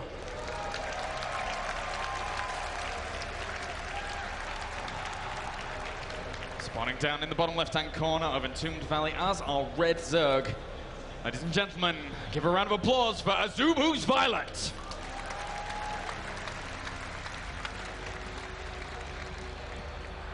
Gosh, this is such a terrifying map to be the last one in the series. I mean, Metropolis I'd almost prefer as a Zerg player as the final match because I think, okay, I get to do a long game. Sure, he can do some aggressive stuff, but doesn't matter. I can always pull it off as long as I stay calm. But here, it could literally be a 6-pool, 10-pool, Speedling, 1 baseling, Baneling, Bust, all work a lot better on this map than on any other map. And, God, these positions are as close as they can physically be. Especially on this map specifically, I've seen actually Nerchio fall to things such as that very early hatch with all drones being pulled and Spine being thrown up on the creep of your opponent as well. And even on, it was in these exact spawning positions as well. So in comparison to the rest of the maps we've had, not so much Ohana because again, those rush distances are pretty small there as well, but this is really going to be the test of how well people can play under the pressure of always knowing that that looming threat could occur. I mean, both of them now have that big moment in gameplay where they realize, oh, thank God my opponent's early expanding. Oh, thank goodness. Both of them literally doing identical builds up to this point in time. You see that the spawning pools lined up, the hatcheries lined up. Somehow Nerchio at 17 of 16. There it is, the gas geysers going down at approximately the same time. So it is as mirror as a mirror matchup can be thus far, Kelaris. Yep, as with that spawning pool on the way at exactly the same time. Neither player really going to have that speed window to be able to exploit. Again, we might see Nerchio go for that wave of 12 lings that he's been going for the past couple of games, but it's had varying degrees of success. In the first game he went for it. It was fantastic with those 2 banelings, but in the second game he went for it. It did nothing, thanks to the fact that Violet was just able to put on that counter-aggression before it could even occur. Oh gosh, it's so crazy the way that both these players have gotten the big edge is with Violet doing aggressive counterattacking and with Nerchio doing big direct attacking. Even in the games that Violet's lost, he's been trying to go for those counters again and again and again and again. And in this match, I think the big key for Nerchio is going to be to mount one of those offensives that bait in a counterattack at the wrong time. Games 2 and 3 fell to Nerchio in that exact fashion. So we'll have the queens popping for each player now here. The double queen production, so important at this point. Again, having that lava in place just means you're able to not only stabilize against your opponent if they've gone for that build as well, but also being able to throw down that aggression if you want to. And there we go, Violet throwing down that baneliness once again, still at the front. It is a double-edged sword. Personally, I'm not a fan because it's so vulnerable, but it can work in terms of that SimCity. Oh god, I'm just getting nervous. The spine crawler is up for Violet, but it doesn't cover this right side. Nerchio is absolutely going to count on that, and this is the timing when Nerchio floods his Zerglings right when this Overlord pops. He actually is a little bit supply blocked right now. Against his will, I would presume. This doesn't look like it's part of any build, but this is generally when that flood of lings happens for Nerchio, and he starts to really get aggressive. Violet making 6 lings. There's the 10 Zerglings coming out for Nerchio, so it looks like Violet will rearrange just a little bit, but I don't know if he's going to be able to get a good angle. Yep, with that spine crawler going there, it's pretty good, and he will be able to focus down those banelings, which is always very, very useful for that. Nerchio, though, is throwing down his own spine crawler here, assuming that there could be some potential aggression from his opponent, and I think this is a wise decision after the last game at least, but on this map, in these spawning positions, it's so difficult to really traverse the map without your opponent actually knowing. It was just a case that, ooh, that one Zergling does spot up, but doesn't really get any intel. Did he actually get to see the morphing layer? I think so. Like, yes, he actually did. And there are the Zerglings from Nerchio. Get in, and a missed detonation. Oh, that's bad news for Violet. He now has everything completely open. The front, I mean, he does kill this off, but Violet lost a baneling for virtually nothing. It's fairly even in the units lost tab, but that was a good bit of gas lost from Nerchio's detonation. Yep, and other than that, we do have the double extractors going down here at the natural. For both players here, already getting up to those 4 gas guys is pretty darn quickly. I'm wondering how we're going to see both players transition. I mean, there is always the potential for that Spire tech once again, but there's so much of the map here really to be used by that from the right-hand side. But again, if you're able to kind of zone that out with, you know, spore crawlers at the extremities, there you go, there's the Spire on the way to both of the players. Oh, God, really? So this game is going to be decided by a proxy Muta versus Muta battle. I'm going to be honest, taking a third base is hell in these positions. I mean, they're taking it, but these little destructible rocks, you know, lings can come up here and kill these lings off. Both players kind of in this position. Nerchio actually taking the opportunity. Does he see that the rocks are being hurt? He's just a few hexes away. Violet now moving forward. Oh no, these banelings completely out in the middle of nowhere. Nerchio sees it. He does. He sends 2 Zerglings on to be able to actually deal with that. Meanwhile, he's probably going to get a cancel here. He's so fast in comparison to his opponent. If he just micros his heart out against the lings alone, then actually he might be able to actually get a pretty good engagement here. How many lings does he have to lings? Looks like he will be able to move back once again here, moving out of the threat of the baneling aggression. And nope, it's just going to... This is so close. Narrowly pulls it off. With a single Zergling being exchanged for a single baneling, both of them getting very close to finish on that Mutalisk count. More Zerglings streaming in for Violet. Nerchio will have this at a very, very low amount of hit points. It will probably pop it with around 550 or so. So Nerchio will always have the opportunity to try to kill that off if he so desires. An attempt there from Violet to put on some pressure at his opponent's third. Not really going to be able to do too much there, though, either. 8 Mutalisks coming out against 9 Mutalisks coming out at this point here. Violet just doesn't have as much in terms of income as Nerchio does. Just that 5 drone difference can mean the difference between that 1 extra Mutalisk. And at this point, I mean, Nerchio, I think he's just going to transition. Yeah, there we go. There's the Roach Warren here. Getting just 1 wave of Mutalisks in these spots on this map, I feel, is a very, very good choice. I don't think Mutalisks are going to be able to pincer in. Oh, he's going to get the hatchery. This is going to be huge. And there the Mutalisks reveal themselves, and it gets transfused down to 250, 200, 150, and he manages to keep it alive. What a nice play. And now Nerchio reveals his Mutalisks as well. Really, really nicely done there with the transfuse. It would have only had 25 health left if that transfuse hadn't have gone down, and that is cutting it way too close, Sean. Accidental double Roach Warren from Nerchio up in the main base. Hello. Expansion hatch now quite vulnerable, but it's going to be another Ling sack from Violet this time.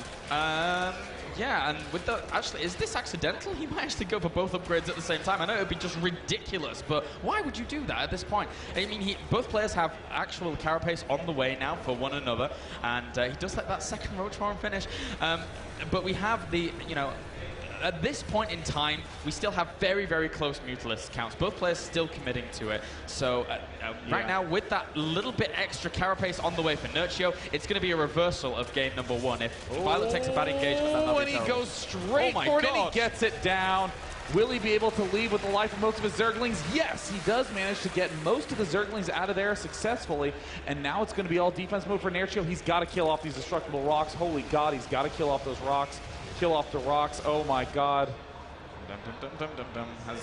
And Mutalisks don't really kill rocks too quickly, not Zerglings, but together they're a formation worthy of valor. As for now, we have that creep being spread here by Nerchio. Really wants to connect those bases up very, very fast here. Unit counting station, 19 Mutalisks to 18. But oh dear me, the carapace once again is going to finish up for Nerchio in just a second. And if this engagement happens, oh my it's God. finished. No, his +1's done. This means that Violet is at a huge disadvantage for the next 20 seconds. We see that this Overlord is going to go down, but Nerchio doesn't want to engage. He's having memories back to game number 1 when he got a little bit over-eager, but right now all Nerchio needs to do is just go Lings and Mutalisks and stay very calm.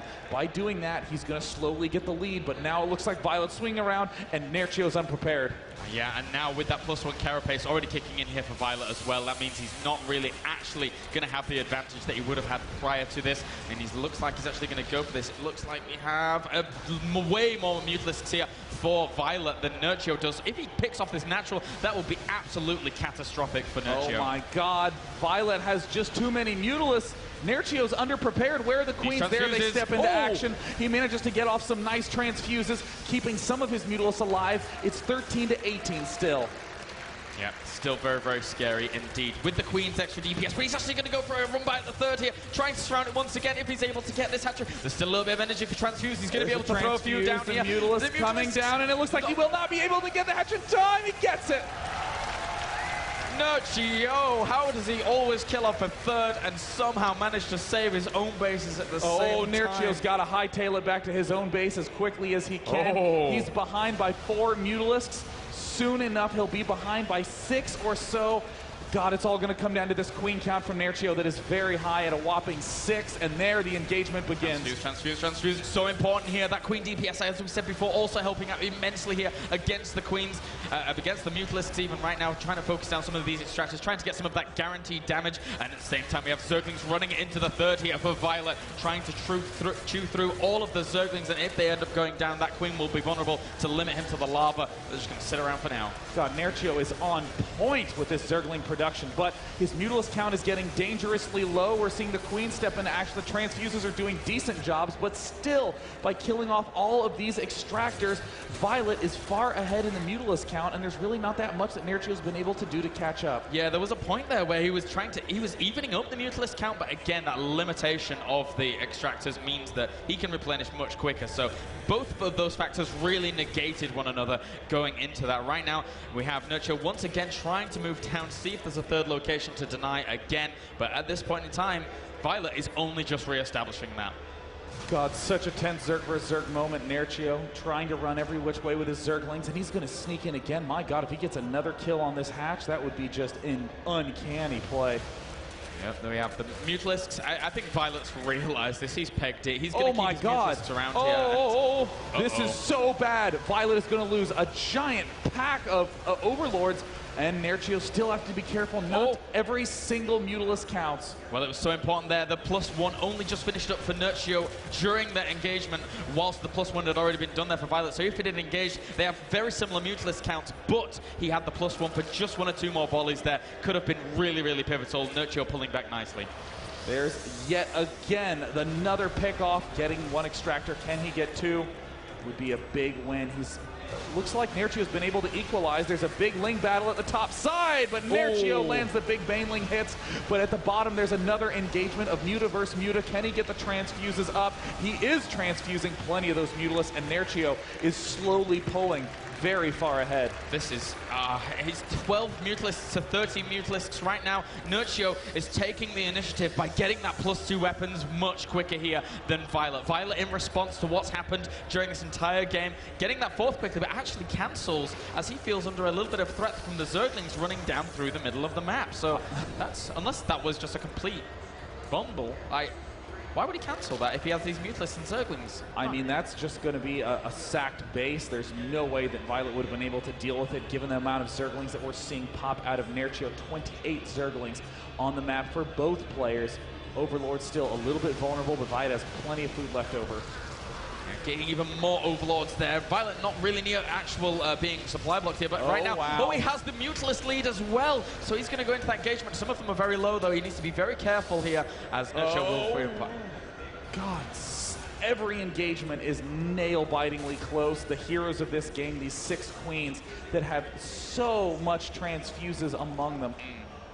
With that, I mean, Nerchio at this point still stable on the 3 base. Right now, drone count 57 to 44, Sean. So that is telling the tale in itself. He's 40 supply almost ahead right now with a lot of Mutalisks. Still 22 to 21, but again, that Zergling threat ever present. Oh my God, a transition to Infestors now coming up.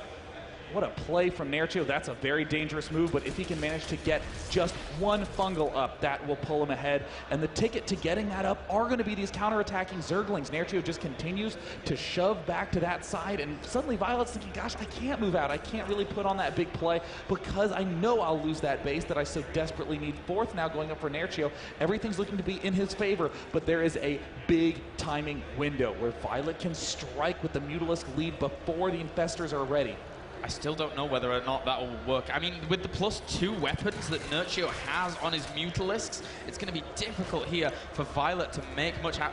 It's all going to revolve around this Pathogen Glands coming out. It's all going to revolve around those Infestors coming out for Violet, along with the Roaches. Going to be, wait a minute, where is he actually getting Pathogen Glands? Am I completely on about the wrong person here? I think I am, yeah. Nerchio has Pathogen Glands on the way, landing those fungal growths, chaining that stuff on the very clumped up Mutalisks of Violet could be absolutely devastating for him. Gosh, this is going to be really intense. 5 Infestors in production. And plenty of Roaches about to pop. Is this really his 3rd Roach, Warren? Nerchio has got to be the most nervous player of all time. And there he manages to pick off the hatchery. Despite these nerve issues, Nerchio is playing brilliantly. Dude, he has 3 Roach Warrens. This kid is freaking out. I don't even know if it's nerve issues, you know. Like, you see a lot of pros doing this, and it's just like autopilot. Like, well, you know, I think it's time to build Roaches, time to go Roach Warren, yeah. And then all of a sudden, oh, wait a minute, I already have 2? Yeah, I feel like he just went into autopilot transition mode so many times. But yeah.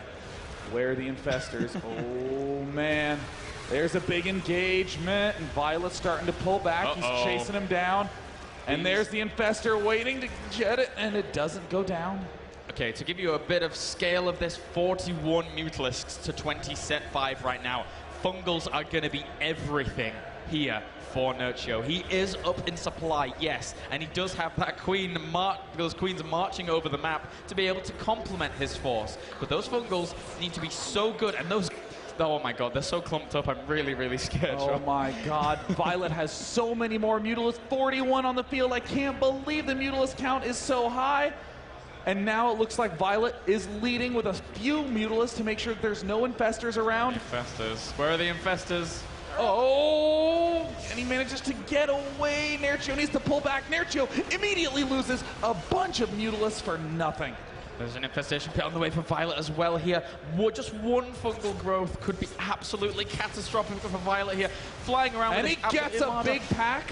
Oh, he does. And that immediately drops the Mutalisk count from Nerchio by 10. He can't pick off a Roach Warren because there's too many. Still tries to get the... Oh, he gets the infestation pit. Oh, no. Oh, but he's trapped. No, he's trapped. He's trapped. He's trapped up at the top side. Where can he go? He's trying to spread his Mutalisks up, but there's the fungal. He gets it down. Nerchio dealing massive damage. A Violet trying his best to escape. It's not going to work. Nerchio absolutely wrecks the Mutalisk count of Violet. Plummeting in supply. They're losing almost every single Mutalist, down to 3 against 25 right now of Nerchio. He is trying to hit this 4th base here with Zerglings, but so many Zerglings swinging in for the defense there for Nerchio. 100 supply ahead, and right now adding on those Roaches. Violet looking in such a bad position. Nerchio with an army of death moving down the map. Violet, who just lost so much supply with a single fungal. Nerchio streaming down to the 3rd base to try to take it out yet again. Mutalisks, everything stampeding down. I can't believe it. Did Nerchio just knock down back-to-back GSL Code S players? Oh, what a potential way to close out this game, though, Sean.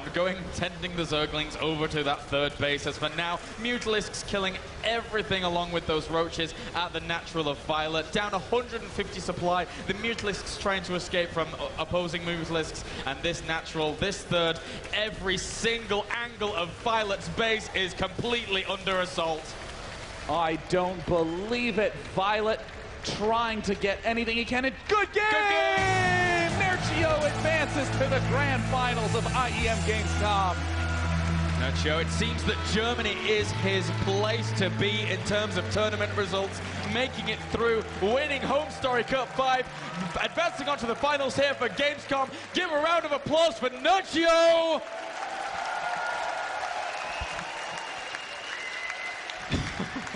Gosh, what a tense series. I mean, Nerchio having that lead of workers by just 6 or 7 at the start of the game allowed him to get an extra queen, and then 2, and then 3, and then 4, and that is the only way he was able to hold on against that Mutalisk onslaught, and he just kept counterattacking with the Zerglings. I mean, minerals for the Lings, minerals for the queens, all of it just so brilliant the way that Nerchio pulled off that early game lead.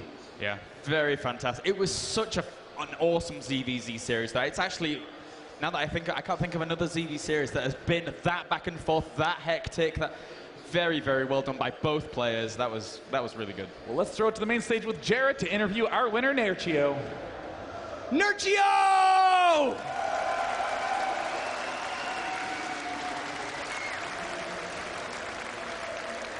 That was an intensely close series, very exciting.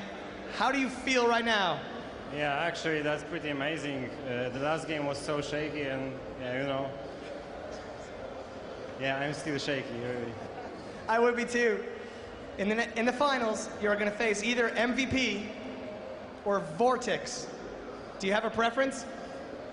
Actually, I think I would like to play MVP because Vortex gives me a lot of trouble lately, so yeah. And do you have a message for all of your fans, of which there are many here and many more online? Yeah, thank you for being here. Cheer for me in the final. Yeah, thank you. Good luck in the final. And I'm going to turn it over to Tasteosis for some analysis.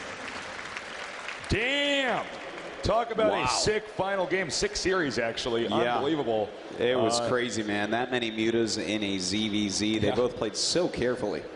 It's funny because that game, like the game that was previous to it, we were sitting there going, well, what part do we actually highlight, because there's so much stuff that actually went on there. Mm-hmm. So what we're going to show you guys, and it's right at the end because we think it's the most important part. In fact, I think we should probably pause it right about here. is the moment where the mutas are actually navigating around the map, because that's actually an interesting situation that we occasionally see in StarCraft 2 and StarCraft 1. We normally saw this more in StarCraft 1 with carriers. So as you can see, there's a ton of mutas here. Yeah. In fact, a lot more. It's 45, in fact. Now, that's crazy. No, slow down here, Joseph. So as you can see, he's coming in here towards the main. Now, the problem, or not the problem, but the burden when you have a ton of air units like this is that they're moving in a giant clump. It's your entire army. You can move anywhere. And because you can move anywhere, that it's convenient, but also the problem is that you have to make sure you follow the correct pattern. Yeah. And here what happens is it was like a game of speed chess, and basically Violet got checkmated in the upper left-hand corner. So let's watch that really slowly here. So he sees the infestors coming up. He gets mostly out of the way. Losing those few mutas is painful, but it's not game-ending. Now see, here's a mistake. If we could pause for just 1 second. He got greedy. He saw the tech tree here, and he said, well, I have more mutas, so I might as well, I could probably win a fight, I might as well hit this infestor pit, because the infestors are actually the scary thing during this battle. But the problem is that look at the map. The map is obviously it's square-shaped, and he's in the corner. So even if Nerchio engages the mutas here, muta versus muta, if they try to leave, they're going to be taking damage. So they have to stay and fight. But then the infestors could come in here and fungal them. And since there's no room on the screen, or on the map rather, to go anywhere, he just gets stuck. And they get so clumped up here as well. Remember the Cloud Kingdom game where there were just 4 infestors. He just barely could not kill everything. But with 6 here, plus having some mutas, plus having some queens mixed in. So, yeah, exactly. So you see, he thought about leaving. He saw the infestors, got pushed up here, and then he tried to fan out. He realizes, oh my God, there's something I can do. And that is exactly what cost him the game. This game would look entirely different. I don't even know who would have won had this not happened. Yeah. What he should have done is actually, after he was at the third base, he should have just gone south. Yeah, you know, the infestors, they were on his tail. He just needed to stay away from those. But of course, after losing that many mutas, the game is just going to end. Yeah, I mean, he was splitting up those units for the entire game.